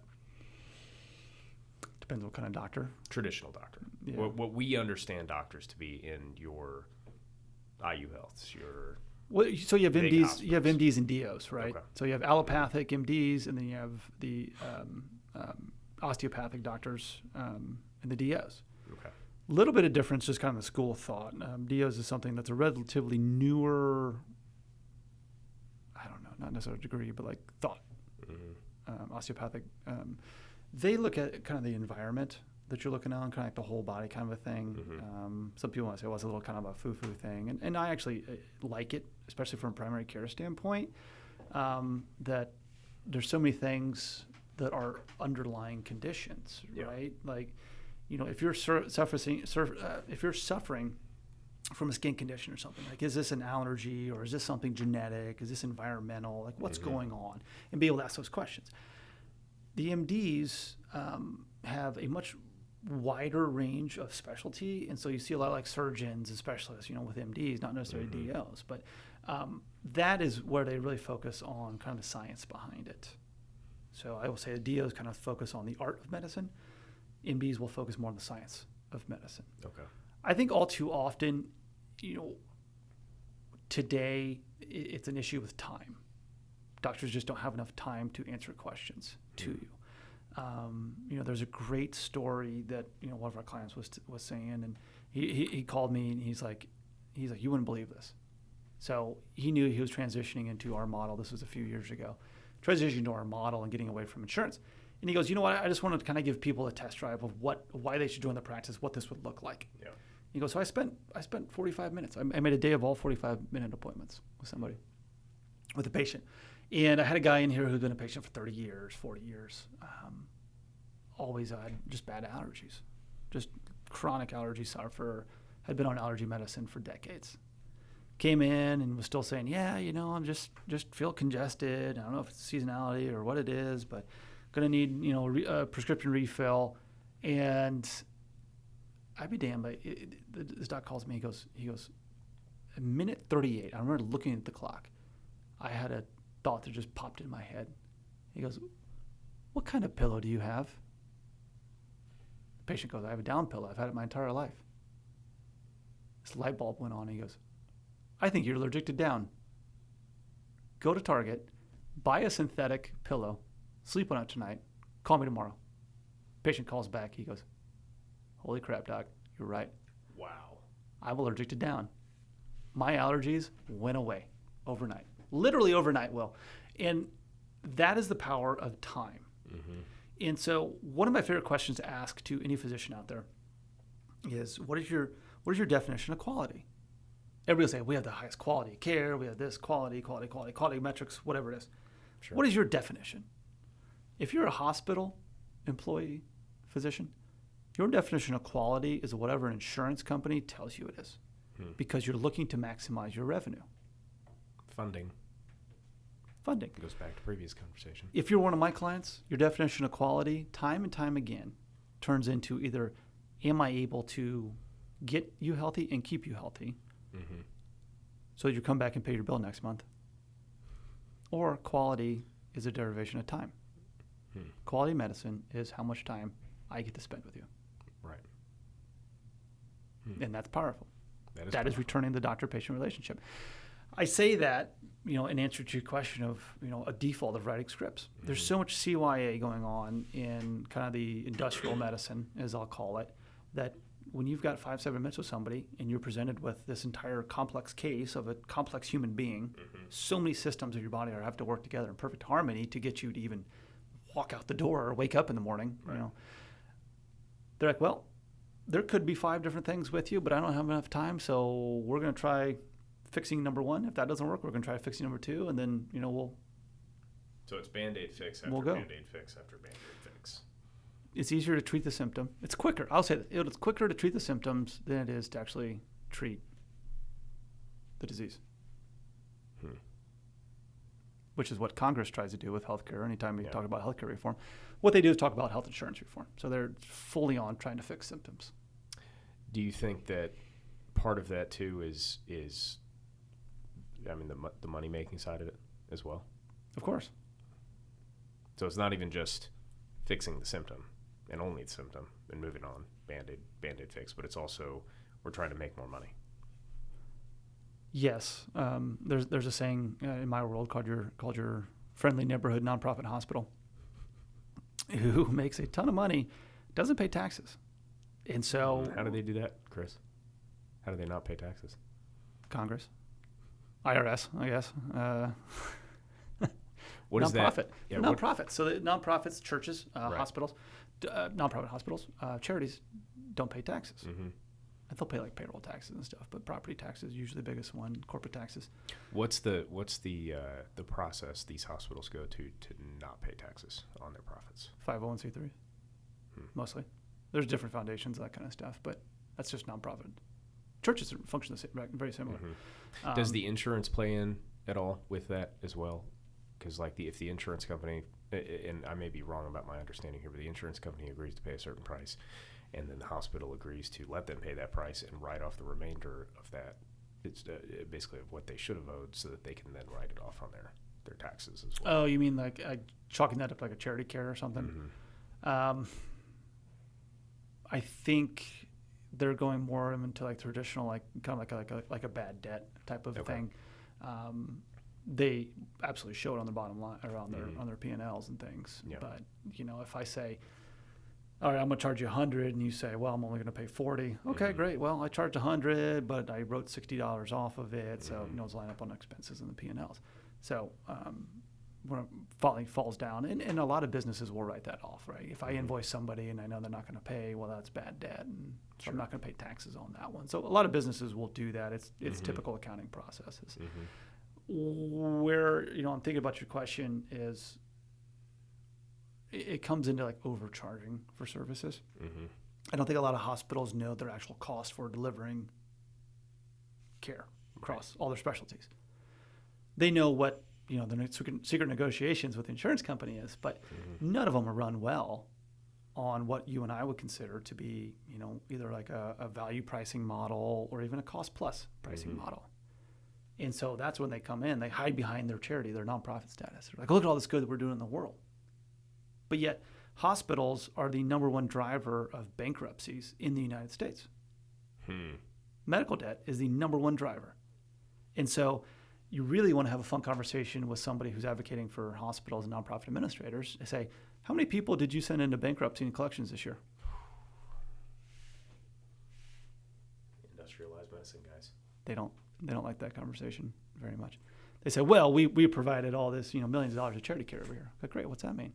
Are you feeding orphans? Like, what does that actually mean? And what they mean is, like, somebody walks into an ER, they can't pay their inflated price, so they're saying, well, we got to take care of, the uninsured, everybody who walks into the ER from a community hospital standpoint. So there's a lot of just, it's almost Orwellian, like double speak going on. So, going back to the point that we have the best doctors, nurses in the world, but yet the way that we pay for it is so convoluted and screwed up for a litany, a litany of reasons. So that's what we're fighting against. That's the mission then. We are definitely seeking out blue waters. We are swimming against the tide. I'm not even sure if it's disruption. It's just like convincing somebody that that's a stupid way to do things. But it's not that hard. Well, right, but it's the traditional way of doing it, so that's what you're fighting against. Recently, though, yeah, people are starting to ask more questions now. You talk to older generations, they're like, yeah, I used to have a doctor that made house calls. Yeah, I remember, growing up on a farm and bringing a dozen eggs to the doctor, and they said, yeah, this is good. I wish it worked like that today. Our practices do. Yeah. Take a dozen eggs. It's usually like a couple cases of beer, but no, a few more. Yeah, they're trading like in-kind services. Yeah. Say somebody is really like destitute. We have a scholarship program they're able to help out with, and we even have some clients who say, yeah, come in and like clean my office, once a week, twice a week, and that'll pay for your membership. Bartering. Yeah. Yep, bartering, and. Medicare would come down so hard on you on that one, and it is actually considered to be defrauding Medicare, which is by extension the federal government, if you charge a Medicare recipient less than what Medicare would reimburse you. So if Medicare comes in and says, yeah, the typical charge is $10 for seeing grandma over there, and she comes in and I see her and say, hey, Granny, Merry Christmas. It's your birthday, whatever it is. Yeah. You just turned 95. Congratulations. No charge on this one. I just defrauded Medicare. So we talk about obstructions from regulation and federal government, there you go. Yeah. That's just a quick example. Wow. This has been very enlightening. There's hope out there, though, Will. There is. I don't want to end on a sour note. No. There's absolute hope out there. Do you ever see the traditional healthcare system shifting to this new idea of, going back to more family-based doctors and the direct primary care Free market principles? Free market principles. Yeah. The rest of our economy functions this way. Mm-hmm. Do you ever see it? I can. Yep. Okay. Yep. I don't know the timeline on that one. Mm-hmm. I will say if we don't, then it goes the other way and goes on to single payer or government, then we got a big problem. Yeah. Well, we're I think if we're headed that direction, we're heading towards a socialistic government as well. Well, some might argue we're already there, right? Public schools is one of the key pillars of communism. We were just having a conversation before I came here. There you go. Indoctrination. Yeah. So, if we had, Medicare or the government is the single payer there, I say, you know what, that's really great. So you're voting to give the United States government monopoly power over individual care decisions. Mm-hmm. And not to mention all of our doctors would then be government employees. And we know how dealing with government employees can be. You're going to go to school for all those years and get paid. We don't have a lot of Ron Swansons out there, right? We have quite the opposites. So if we do that, and I say, you're unhappy with the way that health insurance and healthcare functions right now, and there's the government who pays for 65% of everything right now anyways, and the rest of it is made up by about 4 companies, maybe 5, called the BUCAs. Blue Cross, United, Cigna, Aetna. And if you're unhappy with the way things function right now, and you want to give all the power to one over there, that's a really bad idea. Yeah. Monopolies are great for the monopolist. Consumers lose. Right. Every single time. Look what's happening in the UK with their NHS, their vaunted, beloved NHS. It's crumbling. Absolutely crumbling. People are waiting, 8 months for care. If you have a stroke, you're not going to even see an ambulance for a day. The French healthcare system is crumbling. Doctors don't want to work in it anymore. Why? Because they're redlining them. They're trying to drive down the cost. Their whole presumption is that doctors are overpaid. So if we lower their pay, and we saw this recently with cuts to Medicare reimbursement rates. Even our U.S. Congress is saying, if we got to cut fat here, and so we're going to cut fat by paying doctors less. When in reality, look at the whole thing, doctor income is less than 10% of any hospital bill. Probably less than that. The Canadian system has now opened up studies into private clinics again. And so worldwide, Canada's system is the closest thing to complete total government control. Even in the UK, even in European countries, you had private practice. Okay. If people could pay for access still. It only opened up to a subset of society. But if you needed something needed right now, you could pay pounds today and get that done, rather than going on a wait list and rationing care. Right. For the Canadians, they open up a year, they have X amount of dollars for knee surgeries. If they spend that money by March, no more knee surgeries for the rest of the year. I don't care. Wow. And that includes emergency care, too. Is that why a lot of Canadians do come down here for medical Absolutely. care? Absolutely. You can buy access. I don't know about you, but I want a well-paid doctor to save my life. I want an unrushed, happy physician. Yeah, who is paid well. And they sleep sound at night. Yep, that's exactly what I want. Yeah, so all those systems are crumbling. Absolutely crumbling, which is just not surprising to anybody. Capitalism works. Market forces are real, but market forces have to exist in an environment that lets them flourish. And to me, that's the role of government, from our system. I'm not quite saying, hey, let's go laissez-faire completely over here, because it would be too much of a switch right now. Yeah. I think it would just... There has to be it'd be interesting. I'm not saying I'm Yeah, not all curious down to the see that. excitement. Let's go. You just boom, you flip everything 180 real quick. But if we went single payer, I think we'd have a lot of other problems like that. Because then you would have federalization of medical licensing, and you take that power away from the states. A lot of states, there'd be lawsuits all over the place to be able to do that. So we're coming at this from the other side. We're saying, you know what? Let's relocalize healthcare. Let's get doctors the ability to price services according to their local demographics or socioeconomics, right? Well, I fully understand that a doctor practicing in downtown Chicago or downtown LA is going to have a different price than somebody practicing in Tipton, Indiana. Kind of like CrossFit gyms. Yeah. Yeah. I mean, kind of like anything. Yeah.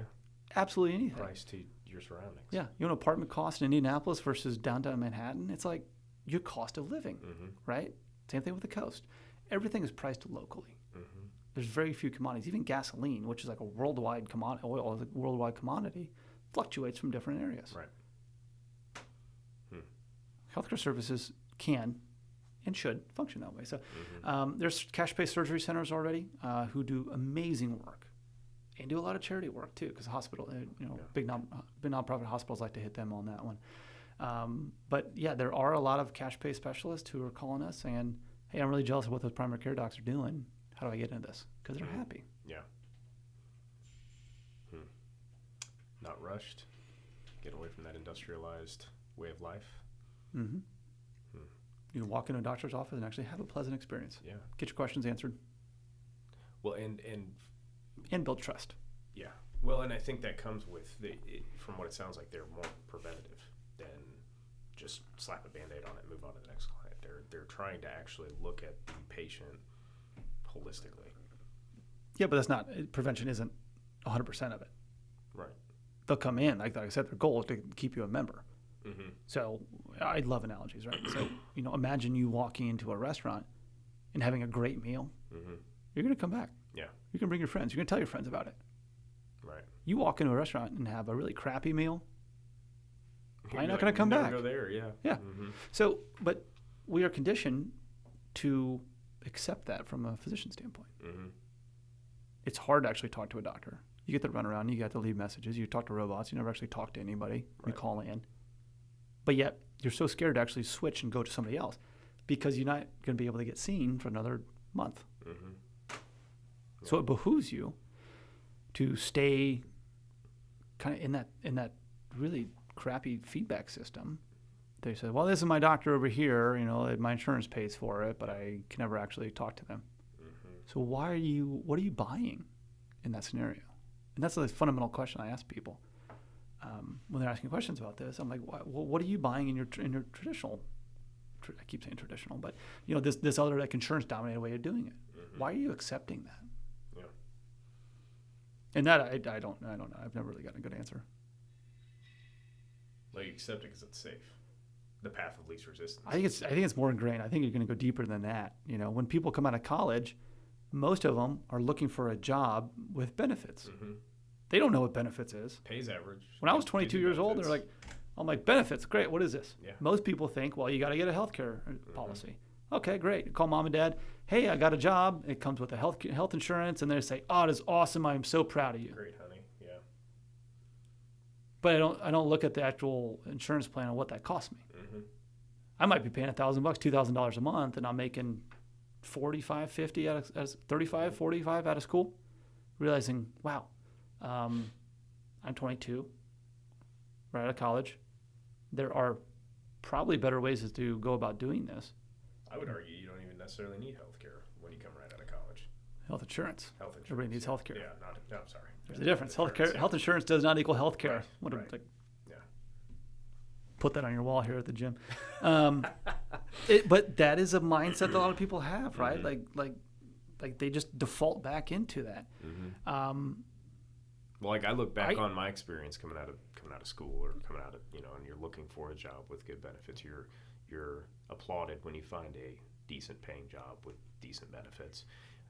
Looking back on that now, knowing about what I know with the direct primary care model, I would have paid my $100 a month. I would have saved my $300 or $400 a month on health care through my company, and I would have paid the tax penalty. Yeah. And I would have gone to this doctor, got my blood work done when needed. Would have, if I needed a checkup, I would have gone. Mm-hmm. Probably wouldn't have used it much because I didn't go to the doctor at all when I had benefits that I was. But it's there, right? Yeah. It's accessible. Mm-hmm. And I think about how many different times something came up. You're like, my gosh, I would actually have enjoyed having a medical opinion about that. Mm-hmm. Not just from emotional and mental standpoints, but physical.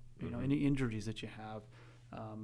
Hey, is this something serious, or what should I do here? Anybody I can talk to, in that kind of thing, like that knowledge, being able to tap into that. Mm-hmm. So think of it more like you're paying for like a medical consultant, right, rather than just like your doctor, because we've been rewarded for not using our family doctors, primary care doctors, the correct way that they're trained, right, for so long that it's hard for some people to kind of like flip that and say, well, I only go see a doctor when I'm really sick and reactionary, right? Not going back, kind of what you said, from a preventive standpoint. So that's where that comes in. Mm-hmm. What can I do to actually prevent more complicated injuries or illness? Because that just saves money and time all the way down the line, and suffering in a lot of different times. Mm-hmm. You catch something early enough. Yeah.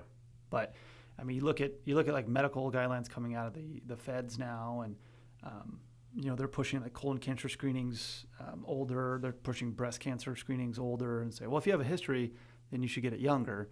And men in their 30s are the fastest growing demographic of colon cancer.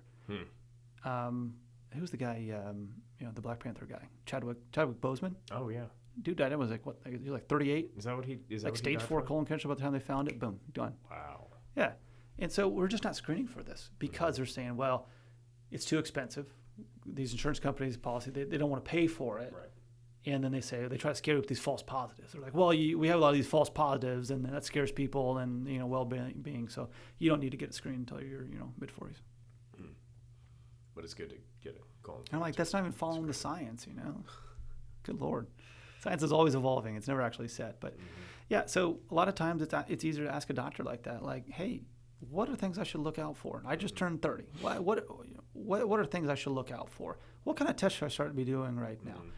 Build up your education. Become an informed consumer, but have your doctor more as like your medical consultant if it's easier to figure out, easier to work that way. Yeah. Don't Google symptoms. Don't do that. Yeah. Don't do that. Don't ask the internet. Don't ask AI. Going back to how we started. ChatGPT. What do I need to look out for with colon cancer? Yeah, exactly. So who is who is the consumer for direct primary care? Who is the right clientele for that? The marketing world really rebels when I say everybody. We don't have like a clean cut demographic that I can point to and be like, boom, that's our target client right there. Everybody buys it for a little bit different reason, and what we're starting to see is like generational differences. So we'll have like teenagers in college and in their 20s who will join because they like the immediacy of it. Yeah. They like the access. I have a question. I'm going to text my doctor. Boom, doctor gets back to me in like a few minutes. Hey, this is normal, or here's what to watch out for, or yeah, we should probably check that out. Yeah. Give me a call or come to the office. Most of my clients will say, like, my goal is to keep you out of my office because your time is valuable. When's the last time you heard that from a doctor? Usually it's sit your ass in that chair for 3 hours and you wait until I'm ready. People in their 30s and 40s, those are the ones starting families. Going through my experience, I don't know how people have their first kid or multiple children without a doctor on speed dial who will answer on the weekends and after hours and everything. Most of the time, the answer is, yes, that's normal. And then you get to go back to sleep, not have to stay up and worry about it, for 3 or 4 days. Like, think of the quality of life on that one.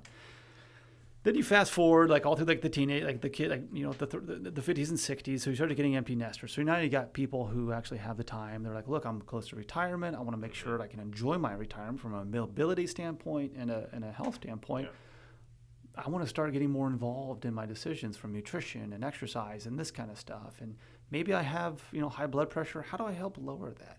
And so they join for different reasons. Then you move into like your 70s, your 80s, and your 90s, and those are people a lot of times who love the ability to come in and have all their questions asked. The older you get, perhaps you don't have a lot of people to talk to anymore. Yeah, it's a social aspect of it too. Somebody's going to come in and actually listen to you. A lot of old people we've talked to say, well, this doctor's keeping me alive, so why would I stop coming here? I don't understand your question. I don't get it. Yeah. So my point is, like, there's a lot of different. It's usually where people are in life that drive your motivation to actually join one of these practices. But the one thing that unites them is the vast majority of them have used the healthcare system in some other capacity, either as a user or as a caregiver in the past, and say, that was so terrible. I was so abandoned and lost before and belittled and dehumanized. I never want to do that again. I'm going to join this doctor who knows me, who understands me, who will listen to me, who builds trust. And if I ever have to go into something, like back into a hospital or something bad happens, I know that my family physician, my primary care doctor, who I trust, is going to be there holding my hand every step along the way. Yeah. A lot of times interpreting. So then you switch from like access and affordability, like, wow, this makes a lot of sense. Now you bring into something that, it's advocacy. Now you have a doctor that you trust, kind of being your shield, that when you walk into that hospital, they're able to ask questions or tell you what questions to ask. You're an informed consumer. Bingo. Said, going into that hospital. And you have somebody who has a back who says, you know what, let's get a second opinion about that. Is there anybody that this isn't for? I guess who would be that individual or family that this wouldn't be for, this model? I would say the people that we hear from that join or cancel or say, no, this isn't really it. It's people that have never experienced a health issue before, and that's good. That's good for them. Do I think that they should still join to be able to have somebody who's accessible? Yeah, I totally do.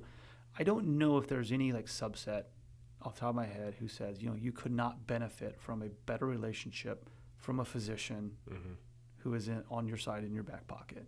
Would you say that anybody with pre-existing conditions, would that be, I mean, I guess from the DPC membership. Pre-existing conditions do not exist in my offices, my clients' offices, our offices. We don't care if you're diabetic. Yeah. Your price doesn't change. The experience and the treatment doesn't change. Like, we would tailor a treatment, obviously, to whatever we need to heal you. We've had diabetics who are no longer diabetic after they joined through weight loss and exercise or diets, right? So they help you change the lifestyle as well, or they give you the advice. I've had doctors just say, you know what, you need to lose weight because if you lose weight, like, your diabetes is caused by your weight. I want to see you every single week. We're going to go through meal planning. We're going to go through nutrition planning. I mentioned earlier, it's like we don't just treat, like we want to heal and keep you healthy. You're not going to have that experience anywhere else. Yeah. Sometimes it's education and just change of lifestyle to make that happen. Interesting. I've long thought that that veterans are a perfect subset for this. The VA is a horrible experience, and there's your socialized healthcare right there. There's your single payer. They would be perfect for it. Can this replace traditional benefits? In which capacity? Or health insurance. Can this replace? No, that? Legally no. I have to say legally no. Okay. Like I said, I think having a financial backstop is still very, very important. Just like if a tree falls on my house, I'm going to call Will. Hey, Will, tree fell on my house. What can we do? Yeah. If I have a toilet that's leaking, I'm not going to call Will. I'm going to go pay for the typical maintenance. And that's where a lot of primary care is. I like to visualize American healthcare as an inverted pyramid. Primary care is at the very tip that's sitting on the ground. It's wobbly as hell. It's inconsistent, but that is where we treat a lot of well-trained primary care physicians and family docs as gatekeepers. Okay. They're very expensive data clerks and gatekeepers, so that we can then go see specialists. We invest the least amount of money and time at the primary care level, when in reality they are generalists, which means that they have range. Going back to the theme, right? I want to knock that pyramid on its side and build a strong foundation of primary care that the vast majority, say 80-85% of a typical American's health needs can be met at the primary care level. Okay.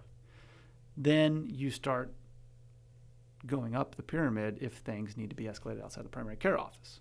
I'm not going to say here and then say, oh, every doctor, a primary care doctor in the world is comfortable handling X, Y, Z conditions. Everybody's going to be different, right? But if we have more primary care dollars and doctors out there, then the amount of money and time that is invested in a specialty care and a surgery level will decrease necessarily. Now, a typical hospital's business is built on the fact that they lose, okay, $150,000 to $200,000 a year per primary care doctor that they employ. But they know that same primary care doctor is worth about $5 million a year in referrals. Wow. So into their specialty and surgeries. There's a lot of incentive there to refer out to the doctors and not you're not supposed to like strong arm your primary care or any doctor working for you into referring into your own system. Okay. But it happens a lot. That's essentially. It's like in the high 90s of how many referrals go from like, hospital A primary care to hospital A specialty to hospital A surgery. Right. I talked to surgeons. And then you never get an answer. Too. You get referred. Oh, it's miserable. And you never get an answer. Yeah, it's a miserable experience. Which then why should the primary care physician spend much time with you? Because all they're really trying to do is the higher up say that I gotta hit my metrics over here, so I gotta keep sending people up here. And that is not the case with a primary care physician, or I'm sorry, a direct primary care. Correct. Model. Correct. They're incentivized to keep you in house, really. Keep you healthy. They're also freed up, if you do need a specialist, they're also freed up that I can send you to the best one out there. Who's going to be the best for you? In a different state. Right. I'm not confined to this network. I think a serious conflict of interest exists within hospital-based physicians. Serious conflict of interest. Yeah. If I'm hospital A's primary care doctor and I say, I'm not sure about this in our 5 minutes of time, I'm going to send you over to a cardiologist in hospital A. Right. They're going to let you know. That is a conflict of interest. If hospital A cardiologist says, you're probably going to need open heart surgery or something for this, I'm going to refer you to hospital A surgeon over here. That is a conflict of interest. Okay. Because they are employed by the same person. So they are technically financially incentivized to get you into that highest dollar treatment. They don't give a damn about you. I've talked to, scary again, kind of going back on a sour note here, but I've talked to surgeons who say, I finally had to walk away because an administrator walked to my office and said, I'm not referring enough people into surgery. And I said, what do you mean? And the administrator says, this hospital's financial plan is built on you sending 1 out of every 3 people that walk into your office for a consultation into surgery, whether they need it or not, and that's what you need to do. No matter if physical therapy would have been a better option. Wow. No matter if durable medical equipment would have been a better option for treatment and for cost. That's why their answer is always prescription or surgery. Almost always, I should say. Yeah, referrals out. Unbelievable. It's a dirty, dirty world when you start looking into it, right? It's a dirty, dirty world. Like Guys, this is why you ask questions. You feel like there's like this voiceover coming, like on a dark and stormy night, like walking through the sewers of some faraway world, and this is the why underbelly. This is why you have to scratch past the surface, because everything is very surface level, and when you dig a little bit deeper, we would have been called conspiracy theorists even 10 years ago, and now those conspiracies are getting brought to light. Well, it's not a conspiracy. More and more. No, it's fact. It's a mystery, right? Like no one's happy about it. I'm not saying, hey, let's go check into the moon landings here. Right. No. I'm saying like let's expose light into the business model. How are dollars and cents actually changed here? Yeah. Then you talk about like PBMs and pharmacy benefit managers and rebates and all this kind of stuff, and then your head really explodes. We'll get there someday. Oh gosh. Well, I want to be respectful of your time. I know we've spent some time together today. It's been good. Couple quick questions to wrap us up here. What's been the most important life lesson for you up to this point? Don't do business with assholes. Okay, plain and simple. Yeah. I think it goes back to relationships. I think I'm where I am because I've found out that it is best to be myself and be genuine Mm-hmm. and not be apologetic about it. You can read all kinds of books about how to start a business and be like, you need to act this way, and leadership books need to be this way. If you don't learn your own style of leadership and then treat people with respect that they deserve just as a human being, I don't know where you find happiness in that one. Yeah. And I don't know where you find success. That's good. You went to that pretty quick. That was a pretty quick answer there. Oh, Yeah. well. Must have been very impactful. It means a lot. It does. It does. I like to smile and laugh a lot Yeah. too. So I think a sense of humor is important. Yeah, definitely. I think that goes back to, we were talking about sales and how everybody needs to learn how to sell. And I was having this conversation with a friend of mine earlier this week about how there's a reason that salesman is a dirty term to most of the world. And I think that the reason why it has become dirty to be a salesman in a lot of people's eyes is because most people are not being genuine and they're not being themselves. They're selling for personal gain instead of trying to find the need or the reason to place that product. Mm-hmm. It's become very self-serving. But also people are not genuine. They're not being their genuine selves, so nobody's happy doing that. Sure. So the only thing that makes you happy out of that is the greed of making the sale and making the money, right? Whereas if you're genuine and true to yourself and you just are who you are unapologetically, you're not selling. You're just being enthusiastic about what you believe in, So which is selling. So what I'm hearing is that you're saying money is not the root of all evil. The love of money is the root of all evil. Yeah, money's not a bad thing. Money's an object. Money can't be bad or good. Yeah, it's how people utilize it, or I agree. how it takes control over you. Mm-hmm. Mm-hmm. I agree. There's got to be a certain degree of empathy within the world, and I'm by no means a bleeding heart. I think a lot of people, deserve to lay in the beds that they've made for themselves. Mm-hmm. I will help you out if you are willing to help yourself. Mm-hmm. And it's kind of the teach a man to fish type of thing. Yeah. I believe in charity. I think more people should be charitable.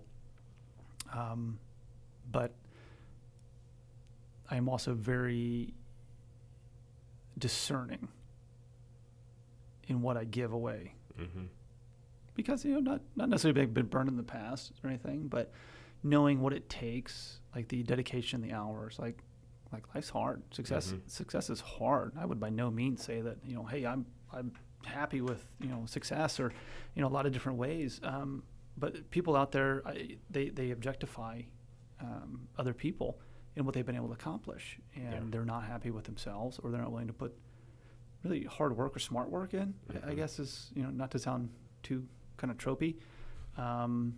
But you look at like social media, and too many times people spend time looking at what other people are doing and not focusing on what they're doing. Mm-hmm. And to sum it up, I have a big problem with like New Year's resolutions.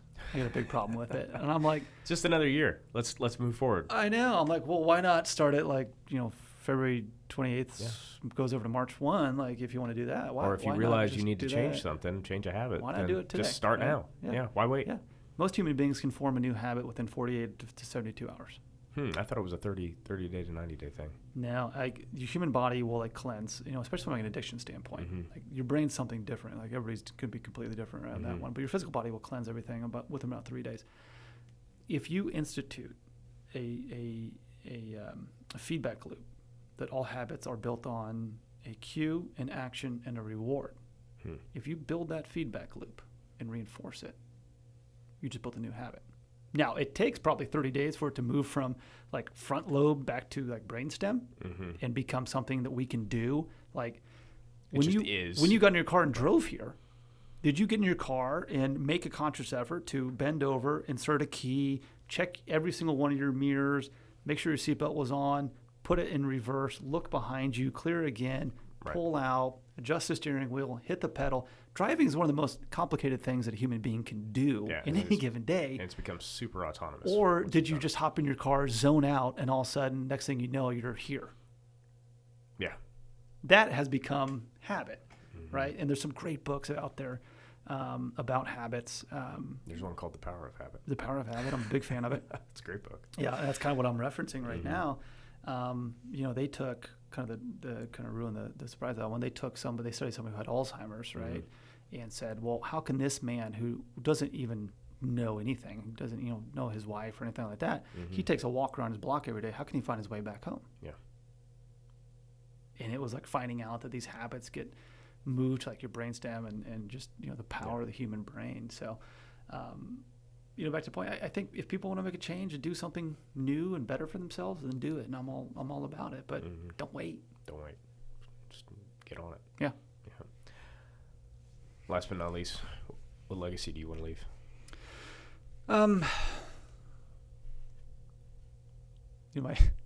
That's a funny story. My dad always said, he's like, we're asking him like, hey, what do you want your grandpa name to be? And he goes, I don't really care.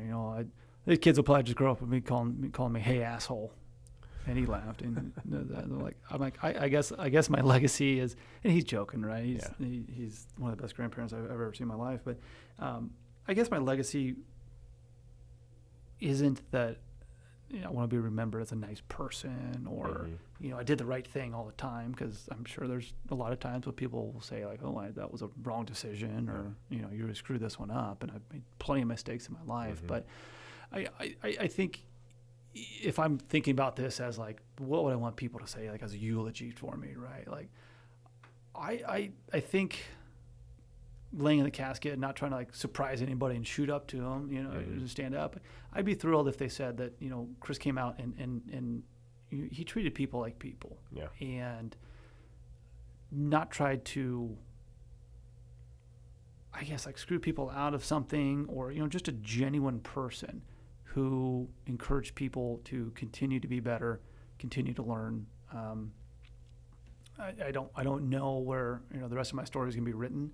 If we are able to make a big difference and shift healthcare, it's not going to be me doing it. There's going to be so many other factors coming into it. I might be a leg on a stool, or just a piece of that puzzle, pushing things forward. But it's a funny thing to try to answer, right? But I hope that I look at my two kids right now, and hopefully we have a bigger family, and I look at them as a legacy, and like that's how I live forever, right? So I kind of laugh when people are like, hey, if you had the opportunity, would you live forever, or would you take like a mortality? I'm 100% the mortality aspect of it, because I'm trying to, we're renting the world from our kids is one of my favorite sayings. And so not necessarily going out there and saying like, I want to make the world a better place. I want to do, something. I want to give them every opportunity to thrive.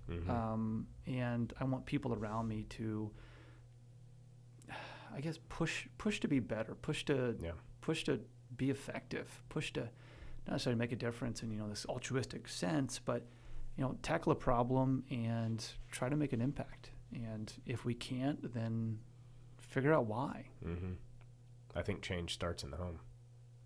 You raise your kids to go out into this world. They're the ones really going to be making the change, right? Oh, for sure. At a certain point, we're done, and the next step is the next generation.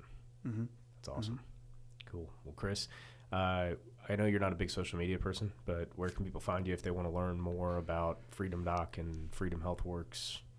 I am on LinkedIn still professionally. I have. I'm happy to say that I still have profiles out there, but I do not log into them, and I just don't care about Facebook, Instagram. Twitter can be a great little news source, but I just don't care. I tend to be a little bit more private with thoughts because I don't want anything to end up on coming back to bite me in 30 years. Knowing you're having a peanut butter and jelly today for lunch? Well, in 30 years, it might be considered a society faux pas to eat peanut butter.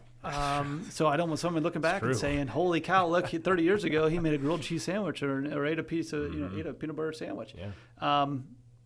I don't want other people to be able to have that power over me and understand that. So so LinkedIn is the best way. Just search my name, Christopher Habig, Habig.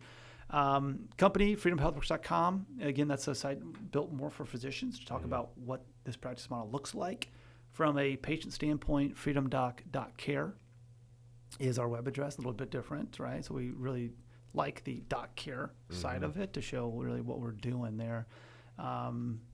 I do have a podcast of my own called Healthcare Americana, where I've been having that been doing that for about 3 years, a weekly podcast. And that's where people can really start to hear stories about kind of the underbelly and then what people are doing to change it.